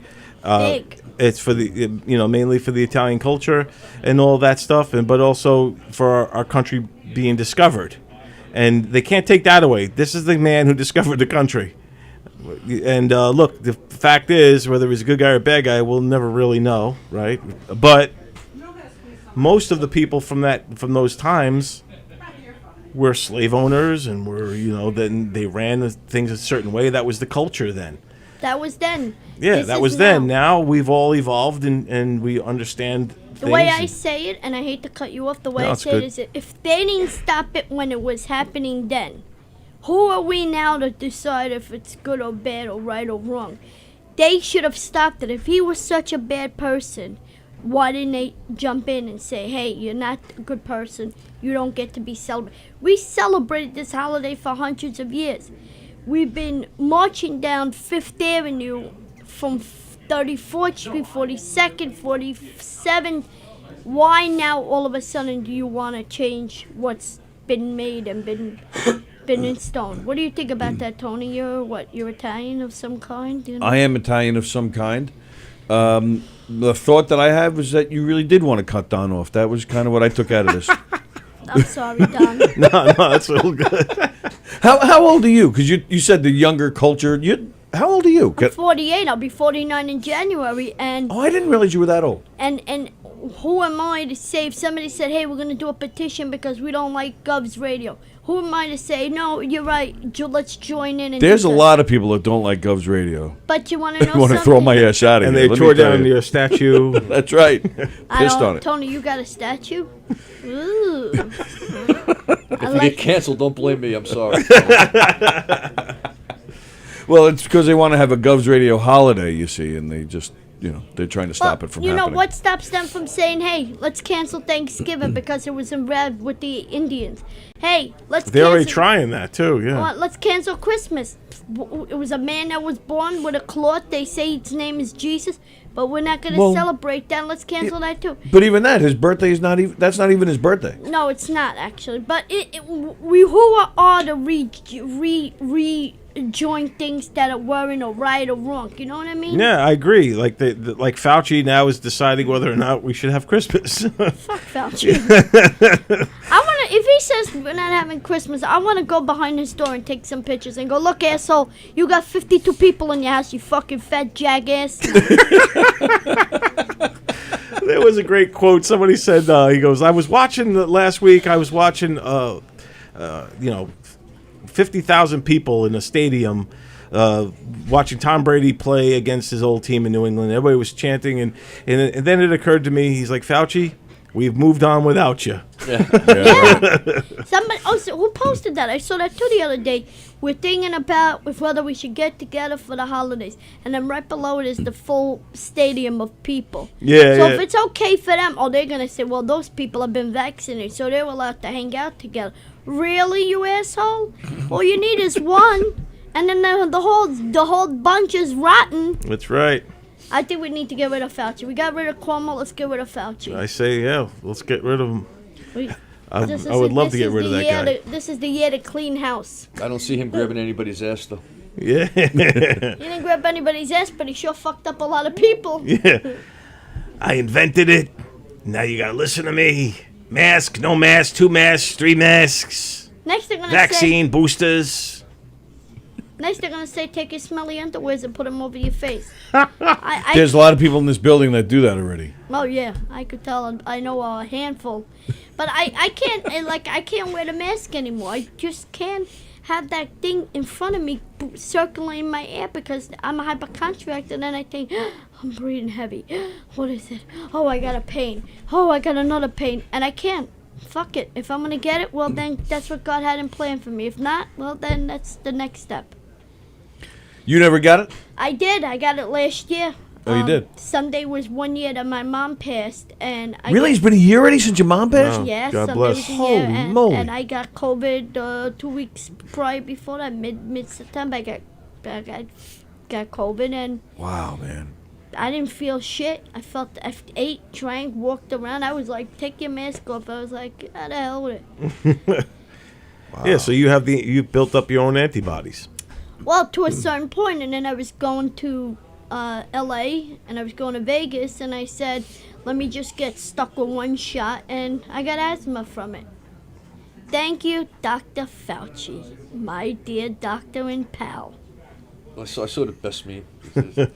Stupidest people winding up for a third time to get something that didn't work the first 2 times. Yeah. Exactly. Yeah, I don't get it. We gotta get the boost. I was talking to some guy, and I go, what are you doing? He goes, oh, I'm in line. I go, for what? Cash a lottery check or something? We got a ticket? He goes, no. He goes, I gotta get the booster. The envelope with the money in it?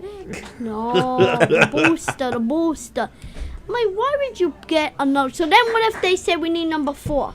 Because if you look at that card has a lot of lines on there. Yeah. It has like 1, 2, 3, 4, it's like 6 lines. So be prepared to get collective. Crazy, man. It's crazy times. I don't look like I was saying earlier. I'm more afraid of the cure than the disease. I've already had it. I had it in February. This year? Yeah, this year, February. It didn't. I had a light case of it. Me too. The only thing I did was I lost my taste and my smell for about a month. But I never had any physical strains. I wasn't like weak or sleepy or sick, coughing or anything like that. And then I went to the doctor and I got my antibodies, and it said that I had built up enough antibodies. And the doctor even said, you don't even need, this is before the mandate and all this shit. He said, you don't even need a vaccine. You're good. Yeah, me too. I wanted to go out. My friend, my sister says, no, you're gonna infect all the people in the neighborhood. Fuck the people in the neighborhood. They're fucking assholes. Let's go. I'm gonna infect everybody. If everybody got it, it'd be done with. Yeah, right. It'd be done with. That's hilarious. Be done. It's it, Listen. But All right, so how's it going? How is it out there in the patio tonight? Right, you patio was nice. It's packed. It's pretty full, and so Really? is the little room here at Yeah, Governor's. it's sold out, yeah. All the rooms are packed tonight. Yeah, Saturday night. we were saying it feels like pre-COVID Governors, where all everything's It packed, feels like everybody's we're having getting fun. for a second when you deep your mind into the crowd and you're telling the jokes and they're laughing. It feels like we never had anything, but in the end we suck. But what I love about this is that comedy, stand-up comedy. People ask me all the time, would you come to my restaurant, my bar? And I tell them, listen, I don't really do bars nor restaurants. If it's on a really important occasion, I'll come and do some jokes, whatever. When you come to a place where you open the door and 3 rooms are filled, patio, little room, and the main room, And the hallway. and the hallway, the hallway always has some kind of a situation coming by. Did you guys get Jackie Fabulous? I hasn't told come in her yet. we were here. I actually think I just saw her leave. I saw her walk by. Yeah, and then I heard the back door. So yeah, She's gone. It's like what was it, Jim Carrey when he goes, what's her name? Jackie? Fabulous! What do you wash your floor with? Fabulous! 1 bottle of Fabulous and your house will be crispy, squeaky, clean. Numbers up. Yeah. I was fine. How much? Only 3? The only a third comic, you said? You don't have to whisper. They put Yeah, we are. We That's put all right. we put our main comics up as well, like Gov's main comics. So I went up first. Mary Capone was dressed up. Okay. I saw her running. And now Sam. So it's really the fourth comic, but she's like on the lineup right now. Okay, that room's not gonna end. That room's not gonna end until tomorrow morning. You got a couch, I see, right? Yeah, you want to take a nap? Yeah, we'll get you a blanket. Did you go up yet? No. Oh, all I right. go up 3 more. I don't know when. I think. February. Jackie. Oh, February. Oh, she got a pee, she said. Thank you. Jackie's gonna come on. Okay, All right. Jackie. I I'll didn't make see room her. for her. I'll be back. Oh, all right, yeah. Chuck, you rock. Yeah, my you got friend. plenty of time, so Good yeah. stuff, I'll Chuck. be back. I'll see you in a little bit. Cool. Chuck Fox, everybody. Chuck Fox. The Fox and the Fox. You know, sometimes we have 2 foxes, Chuck and Michelle, Yeah, yeah. and they're not related, but they're both Fox. But one's Foxy, the other one is Fox. One's got way better cleavage. We'll say that. Chuck? Yeah, I was gonna say Michelle's cleavage is good too. Yeah. You were looking in Chuck's Fox's Cleveland? Cleveland. That's a town in Ohio. Cleveland, yeah, Cleveland. So- Yeah. You got this thing going on this Monday, a big Columbus Day parade. You're going to be on 2 floats. What do you do to prepare? What do you do on these floats? You just going to wave to everybody? How I prepare is because it's the Brooklyn Diocese. It's the Diocese of Brooklyn of the church. So, you know, I have to help out, give out banners. So every so often I'll jump down and give out. So I says to the guy, can I order a banner that crosses from one side and wraps around the floor? The guy goes, for what? I go, you know, Mario Bosco, Governor's Comedy Club, Govs Radio. Guy goes, yeah, it's not my float, it's the Brooklyn Diocese. I said, well, how much is this damn thing? He goes, it's like $25,000 for the decorate it and make it, put it in the right shape. So I said, all right, can I hang a couple of pictures? He said, no. I says, okay. He goes, but you could bring cards and give them out. So guess what? I am going to be up and down that float, just handing cards. throwing out They're going to cards. go give it. We have no shirts to give out this year, which thank you, Jesus. I'm going to give out Italian flags and a card. And when they go, yeah, that's me. And I'm going to be dressed up. So you can't miss me. That's all right.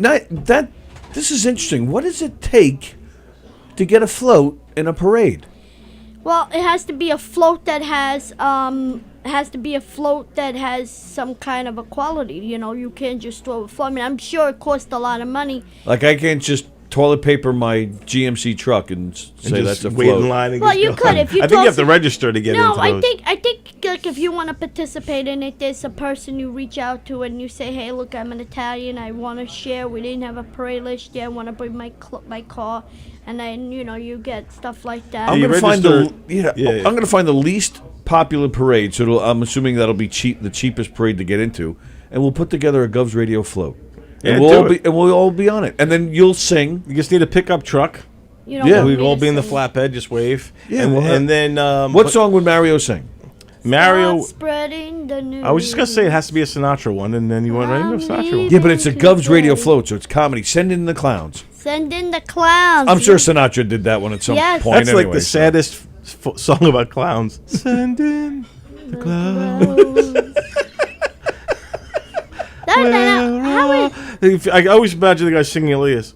Send in the cloud. No, I don't understand. They're talking about sending in the clouds. So if Yeah. the clowns are happy-faced clowns, and it's like, so they're going, send in the clowns. Come on, get in there, you lousy bastard. Right, we'll do a fast, happy version. of it. No, the song you gotta do is make 'em laugh. Oh, there you go. Yes. That's a great one. There's a whole make 'em laugh. Don somebody, his name's Don, sings the song. Let's see if I Don can find Stills. it. Don Amici. Don Not Everly. I don't have Don glasses either. Silk. It's Don. Don. I'm a big fan of him too. I can't think of his name. He's old school. This is old school. They Oh, say- Donald O'Connor. Yes. Oh, wow. Wow, Wow. yes.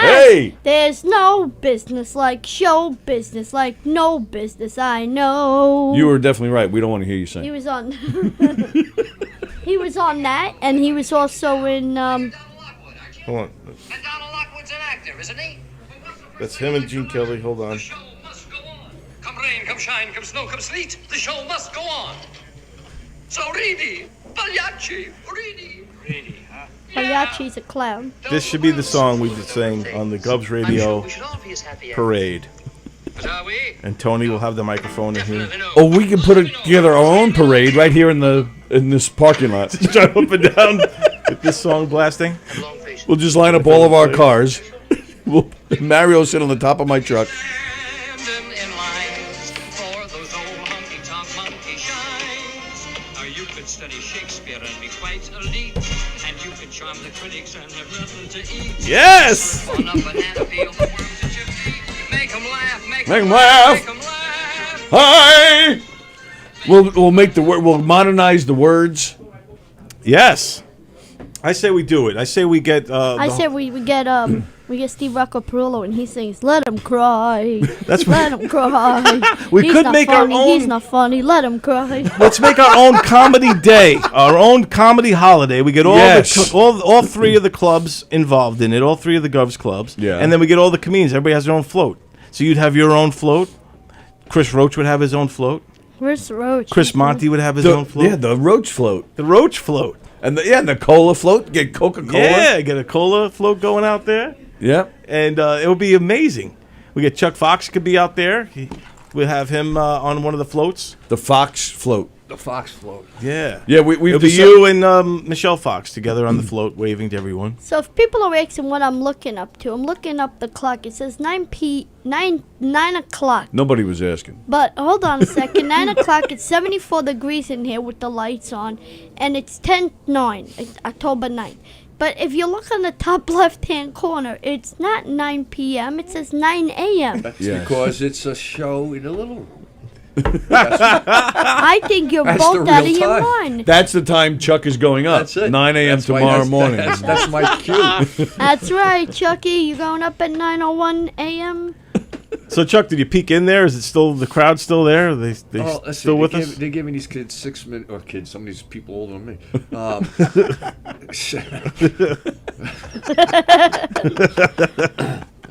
They're giving them all 6 minutes. The show's been on for an hour. How many comics is that? Yeah, what's the math? Somebody do the math. 6 times these. 6 divided by 12. I don't know. I suck at. Come on. I'm like mathematically illiterate. Let me get my. Come on. Actually, I have to go check. So if the 6 minutes. show All right, ended. it's a round number. Okay. 6 times 10 is 60. right. So you have 10 comics up, right? Yeah. You're up to number 4. Well, they did, but it didn't start right at 8, right? Didn't it start like quarter after or something? No, started it. It did start at 8? Yeah, they- 8:15 it Well, started. who? Oh, it did start at 8:15. I was there when they started it. Oh, okay. But even still, I take but- that back. Yeah, but still, they'll be up to 4. I mean, it should be like 7 or 8 at this That's point. Mario's fault. He made me stay late. He didn't do a fucking guest spot. Send right, Mario? in the clowns. Fucking Mario's guest spot cost me a fucking. I gotta work tomorrow. So do I. Yeah. I'm actually hosting tomorrow night. Where?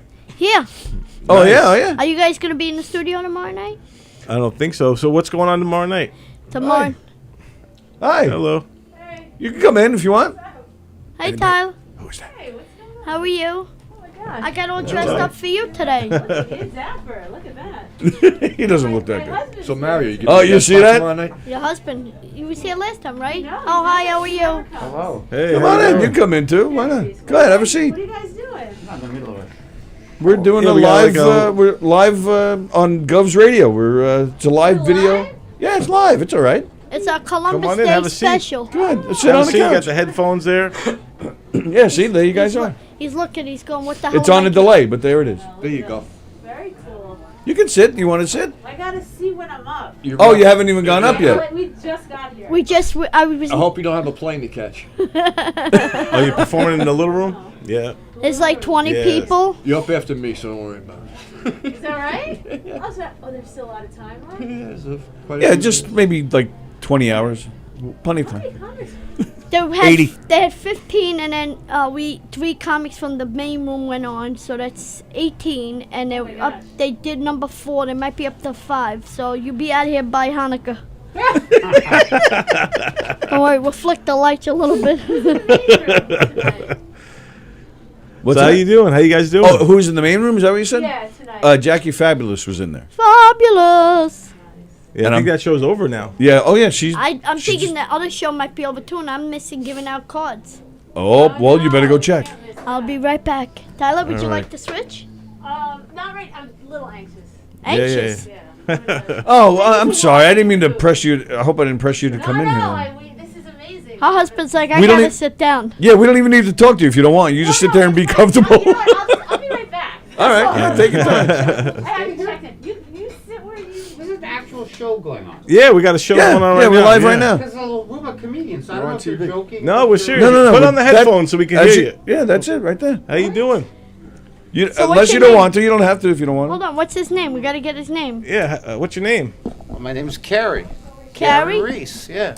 Oh, Hey, hi. nice to meet you. Fix the microphone. That's the other half of the Reese. Yeah. So, That's a piece of the Reese.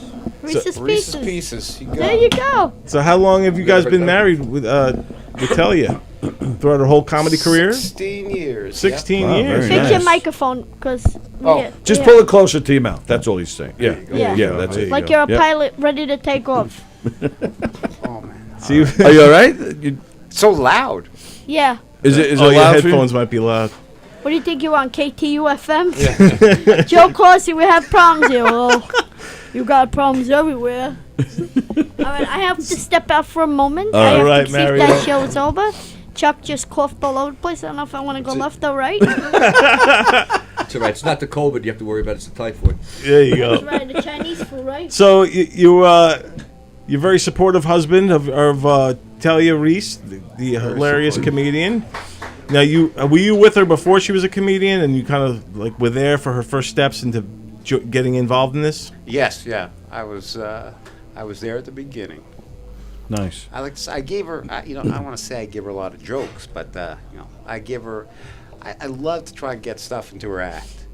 So I give her, for every 100 ideas I give her, she probably says no. She calls me an idiot. 99 of them. It's like, you are an idiot. It's like, what are you talking? Probably 100 out of 100 she says you're an idiot. But then maybe 1 out of 100, a couple days later, she'll say, I just thought of a great joke. And of course, it'll be one of And then it's one of yours. It'll be one of mine. So. Yeah. Gotta So she's let- got to make it like it was her idea. That's right. She doesn't, I just let her think. I let her think she's coming up with them. We all know you're the brains behind the operation, Oh, yeah.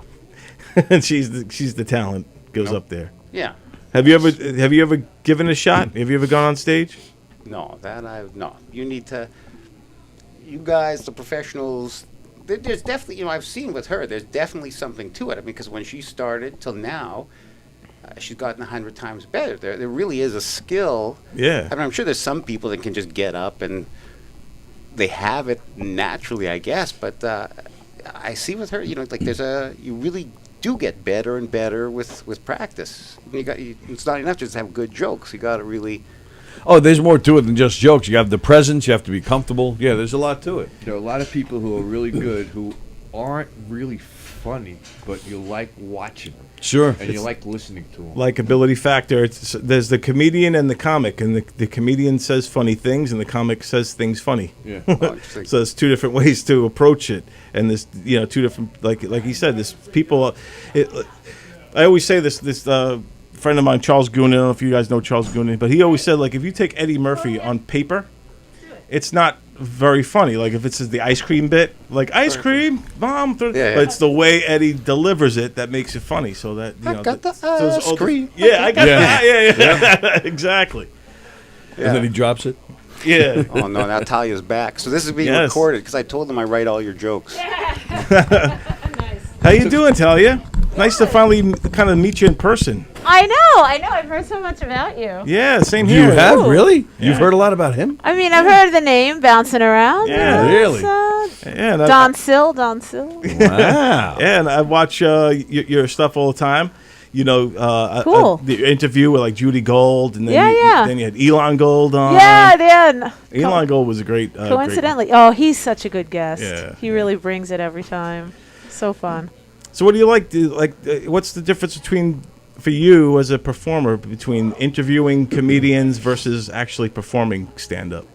It's funny. I started doing the interview show when there, all we were doing were Zoom shows and everyone, and then I had like different people watching my career who were like, you got to do something live. You got to get on social media and go live and this and that. And do some comedy or do this, and I'm like, you know what, I just enjoy talking to people, and I enjoy doing characters, which I started doing. I've seen like a Long Island mom or something you do.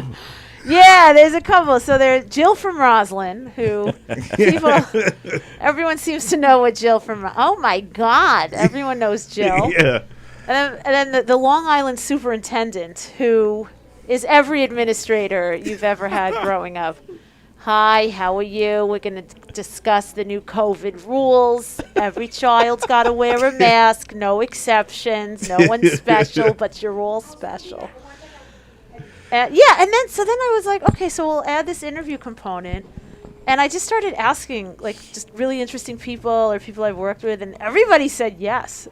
You're like, now what do I do? I was like, oh my God. I had Richard Kind. I had... Yeah, you had some good quality guests on the show. Yeah. He was like, oh, I'm on set in Santa Monica right now. I'm like, oh, don't let me disturb you. Just let me ask you a few questions. He's like, no, I'm happy to do it. And Judy Gold had just written her book. Great book about cancel culture, basically, right? Like, you can't say that, yeah, right? It's called, really good book. Like surprising. I mean, not that, she's very talented, but I'm not a big book reader. More of like an article reader. Right. But like surprisingly good book. You got through the whole book. That's great. I got through the whole shock, a comedian who can't read an entire book. Got ADD. So when you do these characters and stuff, do you pitch it to your husband and like this, do you have to go through him first and like does he hear all the jokes beforehand? We did hear somewhere that he's the brains of the operation. I won't tell you who said that. But. The only thing that I tried so much when you walked in. Oh yeah. Yeah. Notice how many words have I said? And that's the character that he is. So that's the thing. He's the husband without a speaking part. And Jill from Roslyn. It's basically it's like wish fantasy fulfillment for me. He says one thing in a car where we're stuck driving home for half an hour. He says one innocent thing, and then I attack him for the next 5 minutes. And then I just throw it online. And I'll tell you what's really, really interesting. I have more men than women that are like, I love that character you do where you yell at your husband. Because they're sympathizing with him. I'm like, wow. We all relate. We're all like, man, thank God I'm not the only one. And they say it behind some fake, Facebook name or something because they can make it known that they feel the same way. It's like 10,000 cases of deja vu. Yeah, exactly. Yeah, it's funny. Like the pandemic, obviously a horrible thing, people sick and dying. But other than the death and illness, it was pretty great. It was pretty awesome. Yeah. We had some good times. A lot of people found different ways to perform throughout that time period, and they went to the computer or Zoom or creating characters or whatever they did. And Zoom opened up a lot, especially for interviewing, where you could reach out to people all over the United States, all over the world if you wanted to. Yeah, and it's almost like you're a total jerk if you say no, because everyone's like, yeah, you're doing nothing. Right. We all know the right. Like, we know you're available. What's up, Mary? Come on in. Mary Capone, ladies and gentlemen. Hey, Mary. This is my husband, Carrie. This is Mary. Carrie, meet Mary. Mary. Give me a Mary. Here, come in, have a seat. I really don't want to Chuck. Hi, Mary. Thank you, because I walked in and got mocked. James but do the like curtains match? No. What'd she say? I think he said the shoes match the belt, and I didn't know if that was code for... Well, James made fun of it when I walked in. He just looked and I went, I was like, thank you. What, really? So, with what? What are we talking about? The shoes? Yeah, show us. Marshalls. I think you could have got away with one. Hang on, Mary. Pull them up. Pull it up again. I missed the shot. Pull it up again. You're an ass. There you go. There you go. Right. Thank you. There we go. You know I'm an ass. Very nice. I know. I'm sitting here in a mask like a huge pussy. I know. Hey, you know. She just said she has a huge pussy. No, she's wearing them. Yes. He does write the jokes. Wow. Damn, I don't know. I confirm. Wow. I'm so neurotic. No. I am going to get We get killed tonight. What? Crowd over here, I knew from Bayside, my ex-husband, which was right. 25,000 years ago. Yeah. and the woman that I know is going up in a little bit. Ah, very good. I mean, the people Oh, were gosh. walking in, and it was like from 25 years ago. I'm like, oh my god, oh my god. Do you have a girl from your high school class that's going up to do stand up now? No, my You ex-husband's better from hope, Bayside. you better hope not. So it was the whole, it was the whole Bayside crew. Okay. You know, friends I made of his, and I haven't seen them in. Wow. Oh, all right. Very cool. All right. Awkward. Is he there too? Nice. Well, I asked Dylan, can I jump on just for a little bit? Yeah. I'm like, tell him I said that. No, Number no. 18. I was just about to say that. What'd you say? Number 18. Chuck's been waiting a couple days to go up Oh, yeah, on I went under stage. 6. That's supposed to do 15 after all this shit. Listen, he told me to do 6, and I did 5. Yeah. Oh. Then want to be a So jerk. I'm down. Jerk. I'm whittling down. Legit. I'm 10 at the most. That's it. Mario went up too. Mario went up too. Mario went up too. Oh wow. Mario loves. He'll take stage time wherever he can. What's get that? Yeah, we're live. Yeah. I know. We heard you say Mario's a jerk. We heard you say that. Nah. Yeah. He is not. Now knock it off. Yes. Mary's yelling at me. Mary I want Capone, one ladies and Peggy, gentlemen. Peggy, Peggy, Peggy. Go get her. Leave it I open. think she's number 5. Yeah, I'll open it. Yeah. I Yeah. know. So all right. Thank you. You want it open. yeah. Instead of inviting Yeah. more, Be careful there. instead of invite You got audience it? members down, there you go. So Instead of getting more audience down, get more comics. yeah, I know, right? Yeah. Say There you go. it's an open mic. Come on down. We still got room.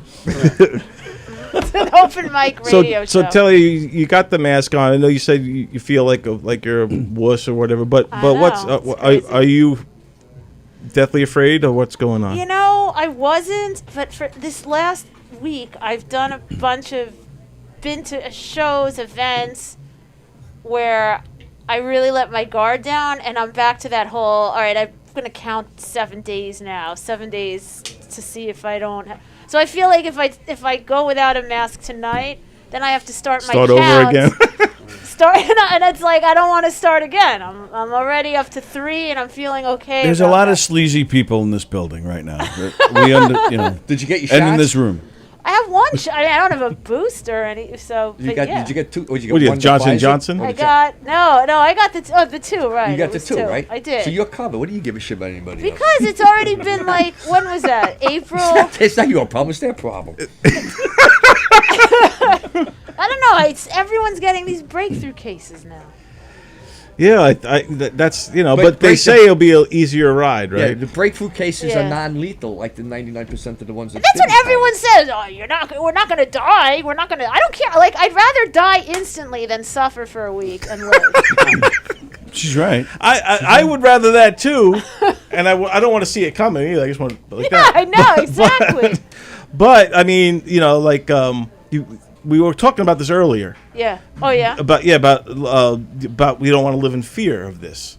That's true. And I think that's a real thing. I think people, I'm afraid of it to some degree, but I don't want to live in fear. So and I'm not trying to persuade you to take your mask off. No, it's I feel like I'm on a date, and it's like, I don't want to make you do anything that makes you uncomfortable. Yeah, we don't want to make you feel uncomfortable.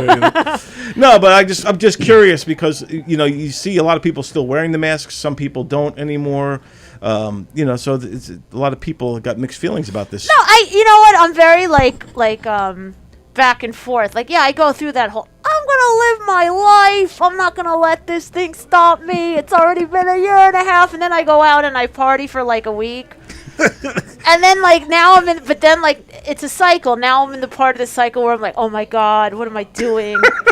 I have to stop. I got to count down 7. Then I could start all over again. Right. So if I'm okay and I see you in a week, totally different story. Right. Have you ever tried the home kit where you could test yourself at home? Oh gosh. That's like a nightmare for me. I'd become a coke addict. I would probably get so desensitized. Well, yeah, that's the part I want to hear more. I want to hear more about the partying part of this. What exactly are you doing? Yeah, you can't even talk about that. Aren't you afraid of getting yanked off the air for spreading misinformation if you're talking about COVID? Well, we're just talking about it. Nobody comes here for any type of education. We're not informing anybody. We are the biggest dopes going. We're the first to admit that. I was going to ask, what do you do? We know that we have comedians here. What are you going to tell us? You're a doctor? I'm a lawyer, so you can there you go. Excellent. So when they sue us, we can go somewhere. Well, I think that's why he asked. He's thinking about starting the class action suit for all the wrong information we're giving out. And me spreading misinformation is impossible. I can't. That can't happen. You plead ignorance. I know. I never argue with people. I just explain to them why I'm right. I have no information. I have no problem admitting that. I have no information. That's a problem. Nobody does. That's why. Well, true. Yeah. They take people off social media. You're spreading false information, but nobody knows any right information. So it's so ridiculous to get. You don't know who to trust, who to believe anymore. Everything's coming at you sideways. There's so much information from all sides that it is very confusing. It was Fauci was the one, and then there's this guy's a political hack. It's like, what? A doctor is political? Okay, and then we'll listen to this one, and then there was some woman, and then they're like, no, she's Trump's witch doctor. Don't listen to her. Yeah. And I'm like, okay, so nobody knows who to listen to anymore, and everyone has their own theory. You know, like, no, they're tracking your DNA. You want to stay away from this thing. Or I did a show in Staten Island where it was really, the crowd there was really against vaccination. It was so interesting. So I asked one person, why don't you want to get the shots? And the guy goes, listen to me. Everybody, this is how he's like, I run a grocery store 2 miles away. But I'm going to tell you something right now. Everybody who took those shots is going to be dead in 3 years. You marked my words. Wow. You better sell your grocery store. You don't want to test them. But everyone's an authority. Yeah, but I don't understand. When guys confuse me, I see all these guys wearing masks. They went through the whole life. They didn't give a shit about wearing a condom. Now all of a sudden, they never gave a shit before what they caught. Now they're worried about catching something. It's true. It's a very good point. It's weird. Well, that's what she said when she saw it without the condom. Hey! Yeah. But do you ever get put a mask on that thing? Well, all right. Well, speaking of listening to people, who listened to who when you guys decided to match outfits here today? That's what I want to know. Oh wow! Look at that matching couple. This is It's awesome. very romantic. I like it. Definitely, she tells me what I Do you have? I bought him that shirt. Do you have the "I'm with him" shirt? No, we haven't gone that far. Not yet. I did buy him this shirt. Yep. It's grayish, I guess. Yeah, Yeah. look at that. Yeah, that's what I see. I see gray. These aren't skinny jeans, Definitely though. look My legs matching are on the- skinnier. Yeah, it definitely looks matching on the screen. Oh, Our that's screen up there. Yeah. That's hysterical. That's a good screenshot right there. Yeah, they look great there. I Yeah. can see that hanging in your wall in your hallway. What's up? Ozzy. What's up, Oz? Oh wait, that's What is this, a, also Chris it's on a big delay Williamson? up there. Yes, is. there is a big delay. Yeah, Look at yeah. all these people. Look, this is my TV debut, so I don't know. Is that all right? this, Yeah. We're making history here. Very That's right. cool. That. This will be on YouTube. Make sure you guys, go to Govs Comedy Club Radio on YouTube and subscribe and like this and share it. Well, we could have ruined his legal career. I was just thinking that. I'm gonna get fired from my. We could just Can you guy's blur my fucked. face or something? Actually, no. you know what? I'll just. You can blur his face on Well, there? I'll just Blur you like I'll right just take here, him out of the just blur shot. it. That's right. Take him out of the shot. There we we go. make the Give me the what happened to Chappelle. Oh no! Give me the witness protection voice thing. I write all her She jokes. tells me what to wear. I don't have a say. Yeah. Oh no! It's over. So 16 You're gonna years support married. the family now. Oh, jeez. Don't ask a comedian to support a family. Well, yeah, it's on a big delay, but you'll see. I just took you out of the shot. Oh, okay. Yeah, now you're safe. There you go. Now you're safe. I'm not complaining. So much for that. They What a do. mensch. Well, you should have done. You should have kept your mask on. No one You're right. It's stupid. Oh, you took your mask There it is. off. There it is. Oh, There it is. That's good. I like it. He's never going to be governor. Oh no! What's great too is if you guys do talk with the masks on later on, we could dub it to whatever we want you to say. That's a great idea. That's rich. Oh, I like Spanish that. version. You can start bleeping everywhere. Yeah, Wow, she got a filthy mouth for an Orthodox Mike, Jewish. Here comes he is, Mike. Mike Dillon, There's ladies and gentlemen. Hey, Mike Making a Dillon. cameo. Hello, How are you, buddy? Mike. How you doing? Yes, sir. How you doing, buddy? I'm doing well. Thank You're you. walking. I always like to see you walking. I am walking on the one leg I have left. Yeah. That, I hear you. Right. That's what I'm saying. You know, I enjoy You to see. know, you I do know. certainly I have the same situation. well, yeah, Although but I do a lot better than you. You do. It's amazing. Oh, wow. And, Yeah, and see, your footwear Tony's- is a lot Guy's more flexible. elegant than mine. When I get bored, I just. There you go. You can always use it as a pillow. Or- So no, I know you. Yeah, I know That's you've. the new My It's Pillow. been a rough, a little. You've had some rough moments. I'm always happy to see you up and moving. Moments, decades now. It's like decades now. I guess I'm here, huh? Oh, you. Oh, Hey, Mike Hey, have a seat. Come on in. Come on. Mike Dillon, Mike everybody. Dillon. Everything here. Mike Dillon in the house. Where's the gin, though? Oh, where's he going? Oh, he's Oh, going he's next. sit on the couch. He's gonna get. Poor Yeah. Gary. All right, very Started cool. talking to me. Grab a head. Is there another headset over there? There is another headset there, Mike. There we go. You got it. Let me see. Let me make sure he's on. All right. Listen, I don't want to make fun of a guy with one leg, but I would be sitting at a restaurant and just do what you just did. Pull your thing up, start scratching your face with your sneaker. Or watch us wait for the reaction from the rest of the people in the restaurant. Well, I've been doing some sets once in a while, and of course that's like half my set, right? Yeah, there. exactly. He does the like. That's See, a that's good the secret. prop. Yeah. Take Absolutely. your leg off. Yeah, Prop comedy. that's what I do. You Yeah. brought that up and said, wow, you scratch your face, man. I'm not saying anything funny, so I can rely on the leg to make the audience laugh. Right. I remember seeing a show that Benny Rizzuti had, and you were on, and you took the leg off there in the middle of the show. Oh my God. I don't even remember that. You know, I was my He God. spun it. You spun Probably it around. 7 Oh, I years spun ago. it. Yeah, Oh, okay. Yeah, you spun it around. I can't do Yes. that with Holy mine. Oh, really? Well, you're below knee, aren't you? I am below knee. Yeah, you're an amateur. Give me a break. I know. I have a paper cut, as they say. Yes, We all know absolutely. that. Boy, how mean is that when you go to like? Not that I go to these meetings, but you're known if it's below the knee, what is BK. it? BK, right? Right. You're known as a person with a paper cut. Wow. Yeah. Cut your freaking leg off, and it's a paper cut. What kind of paper are they using to cut you with? But of course, above the knee, it's so much more involved. Yes, I have a much harder life than you. Yeah, but you wear it so well. That's what she said. You wear the leg so well. So, well, actually, so we got another first. This is your first time in here with us. I think with Tom Kelly once I walked by and you said, "Get in here." Oh, is that right? I don't think remember I that think either. so. I don't remember anything You he's guys- talking about You today. guys both showed off your legs. I have Isn't a picture that of it. Tom something? Kelly with both of your guys' legs. Oh, that's Yeah, right. Yeah. But we They just could do that for you guys too if you'd like. I'm thinking of The variety on today's show. I know, right? Right, we go from racial jokes to making Oh, fun boy. of Jewish lawyers to making fun of amputees. exactly. I'm actually Who's thinking- left? We might get canceled after this show. I think. we just need to get a black guy in here. That's We it. cover it all. I'm actually thinking of losing my left arm just so I can get invited back to your show. By the way. So stay tuned for that. Well, I Be meant looking out for that. I meant a first as far as being on the air and you coming in and actually grabbing a mic and sitting down and talking with I us. think so. yeah. I'm never here usually. Right.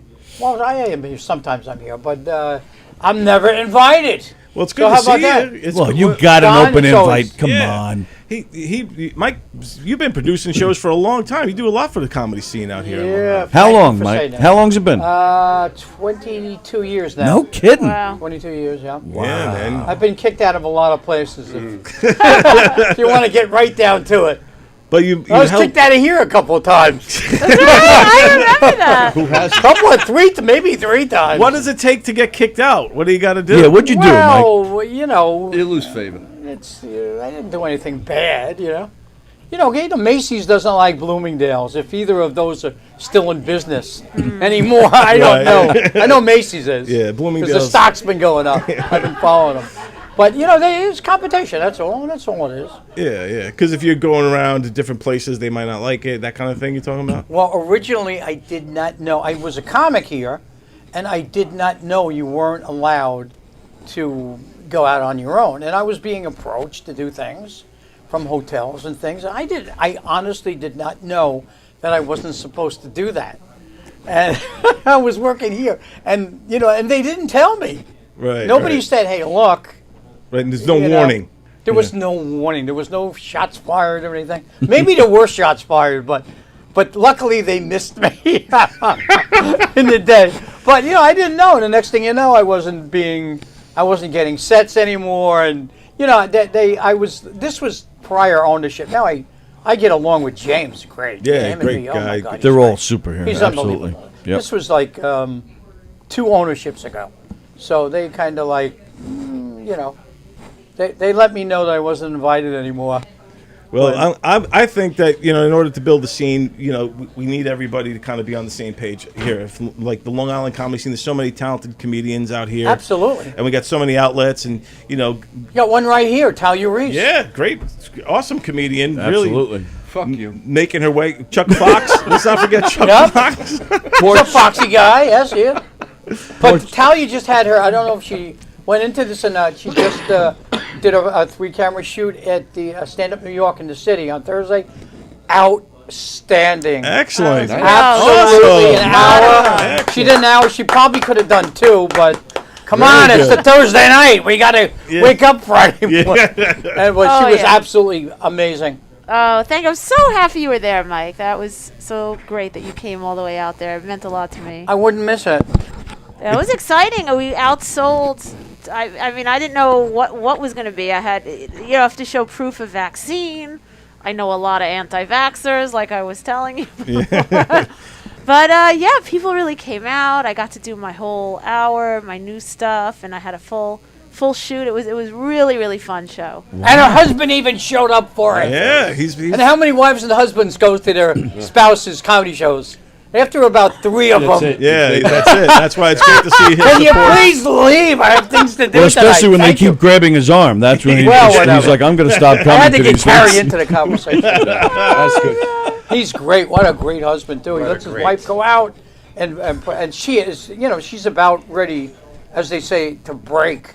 And he lets her go out and do all this stuff, and it's that kind of quite support amazing. that helps. Yeah, you need that. You need a support system if you're going to do something like comedy, because it's tough. It's a tough gig to get into and to evolve and to work your way up the food chain. It's funny. It got to a point where he's so supportive and so go out, do your thing. My parents actually said to him, "What are you doing? She's out every night. She's driving to Brooklyn, Staten Island, New Jersey. What's wrong with you? Hanging out with guys like Dylan. Crazy. That's what she's doing." My father said, "Do you even care if she lives or dies?" And what did you say to my dad? I have a preference. Oh my God, so funny. How funny is that? It's rough. Like, she's out, and I got to sit home playing video games and watching wrestling. Do whatever you want. Oh my God, I'm funny. Sounds like a sacrificing tough for her. life. Oh yeah. Oh yeah. Oh, I just He hate can't it. wait for her to leave. Aren't you going out tonight? No. What time that Wrestling show? is on. No. Chuck knows too. It's Chuck true. knows. That sets you have to put in. And I mean, Chuck was a regular here years ago, and yet the sets you have to constantly. And he has the day job. He has his own business during the day. The time you have to put into this, not just to get good, but then to get noticed. It's incredible what you have to do to be an artist. And- You're an artist. And it's got to be great. Like 22 years in here, you've seen comics come and go, but you've seen so many move up. That's got to feel rewarding in some way to be a part of that when you see like Talia and Chuck kind of moving up and like you said, about to break. Well, all these guys like Mick Thomas and Chris Roach, and I could go on. All these, most of the Tim Crumpier, all these headliners here now. A lot of them, almost all of them, did early sets with me. Yeah. And back then in those days. The Long Island comics, the clubs were owned by 3 different owners. Right, yeah. And they were banned from working for me because, they like to put the little guy out, squish the little guy as soon as they can. And they would sneak in. I wouldn't be allowed to promote them or do any kind of advertising for them. But they would sneak in, do sets, and sometimes aliases, and they'd go to do another place or whatever. And it was just that, and I used to have to use a lot of city people. A lot of TV city comics would come out and work for me at the different locations I had until, like I said before, I got kicked out. Right. For one reason or another. And so all of them started with me. Well, I shouldn't say started, but they But did worked early through. sets, a lot of them. Joe DeVito, I could name another Nice. one. It was great. We just saw him. In fact, he was on Talia's show the other night. Oh yeah, he was one of the. He opened. He actually opened for me on my Isn't that show. something? It was amazing. It's funny. I love seeing how she's saying, like, even she can't believe it. That's fantastic. I was so thrilled that he wanted me Yeah. on my show, and oh my gosh, He's and, great, yeah. You know, that he really got the crowd going. And it was Talia quite followed him quite nicely, and that's putting it mildly. She had them in the palm of her hand for an hour, and it was like crazy. It was just a crazy. I think it's crazy important if you're gonna have people ahead of you. You want to have a good show. People are coming out. They're paying Right. money. They're buying tickets.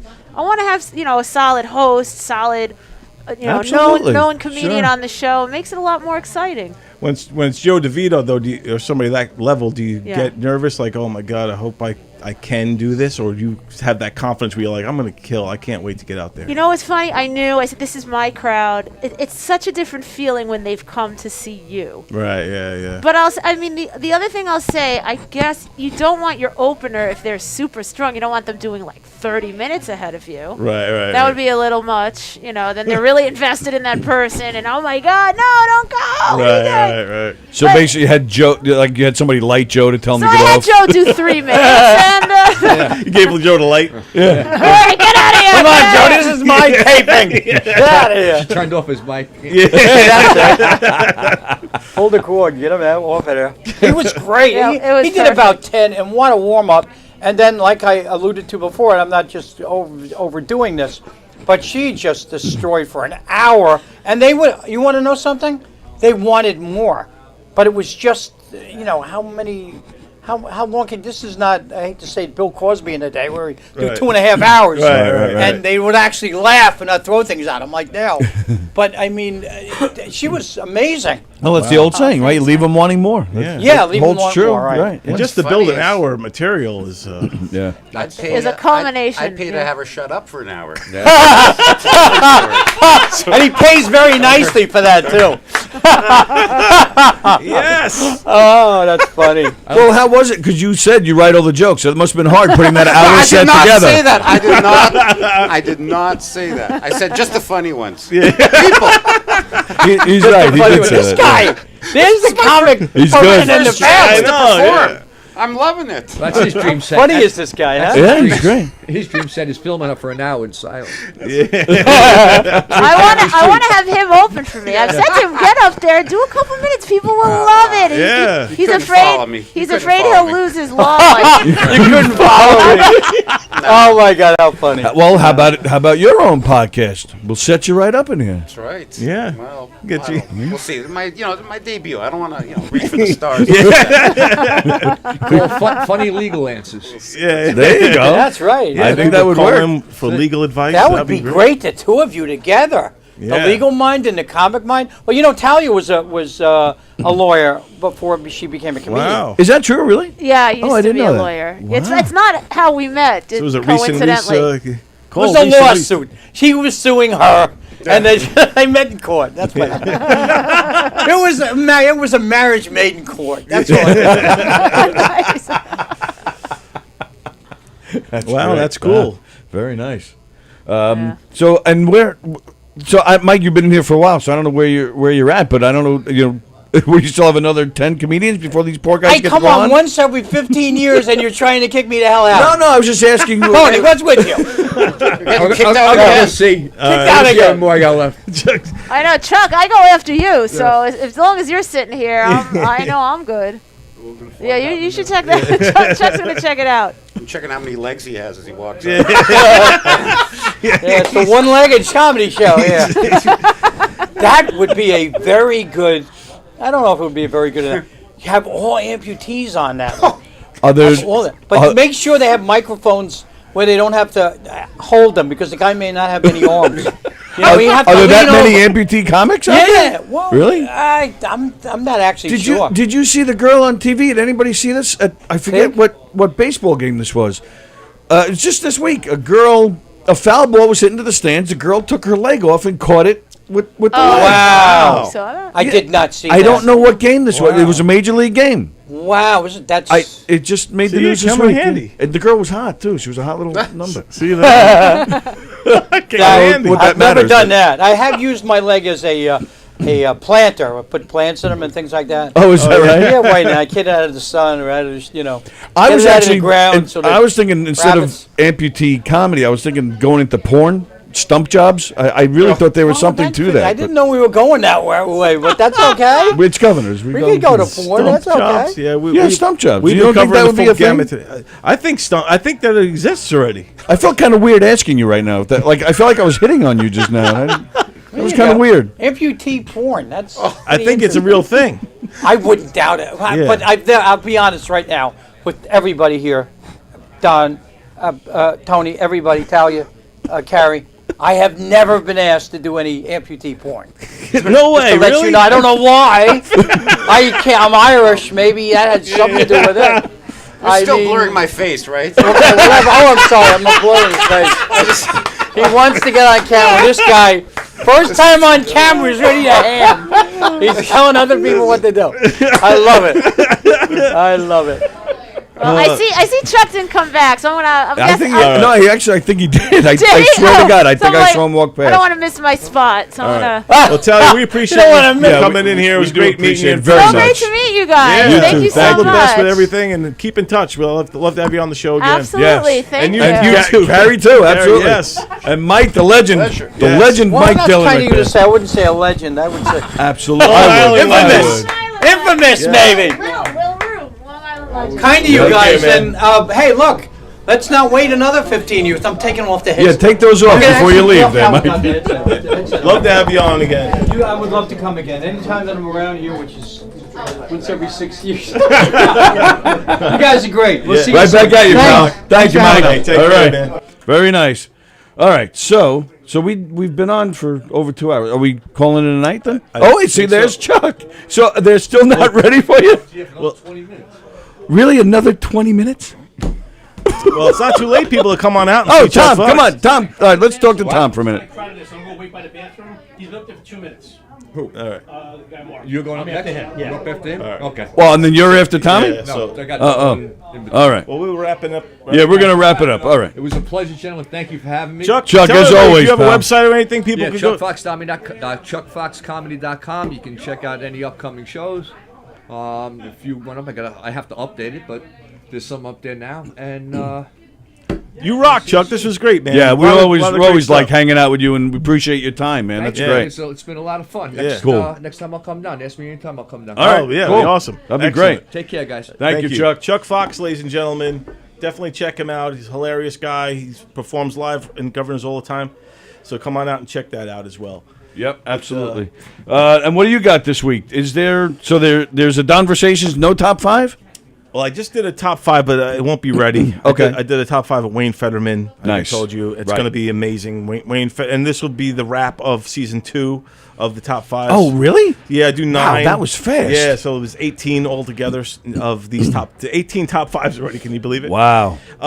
Donversation, the guy I had lined up pushed back, so I don't know if I'll have a brand new Donversation, but I think I'm going to. I don't know if everyone got to see the interview I did with Doug Stanhope. Oh, okay. And Doug Stanhope, if you don't know who he is, he's a legend he's a comics comic. He's been around for a long time. He's just a great comedian. Comedians know who he is, and if you don't know who he is, you should check him out. Anyway, it's a great interview with him, and I interviewed him about a year ago, so it's all about the fall season, Halloween, Oh, okay. that kind of shit. I give him a Halloween quiz and stuff. I think that's all in that interview. But anyway, so that will be the Donversation for this week. But there's going to be a lot more new stuff coming. I'm working on some things, but it should be cool. So stay tuned, everybody, and keep locked in to Govs Comedy Club Radio on YouTube. That's right, on YouTube.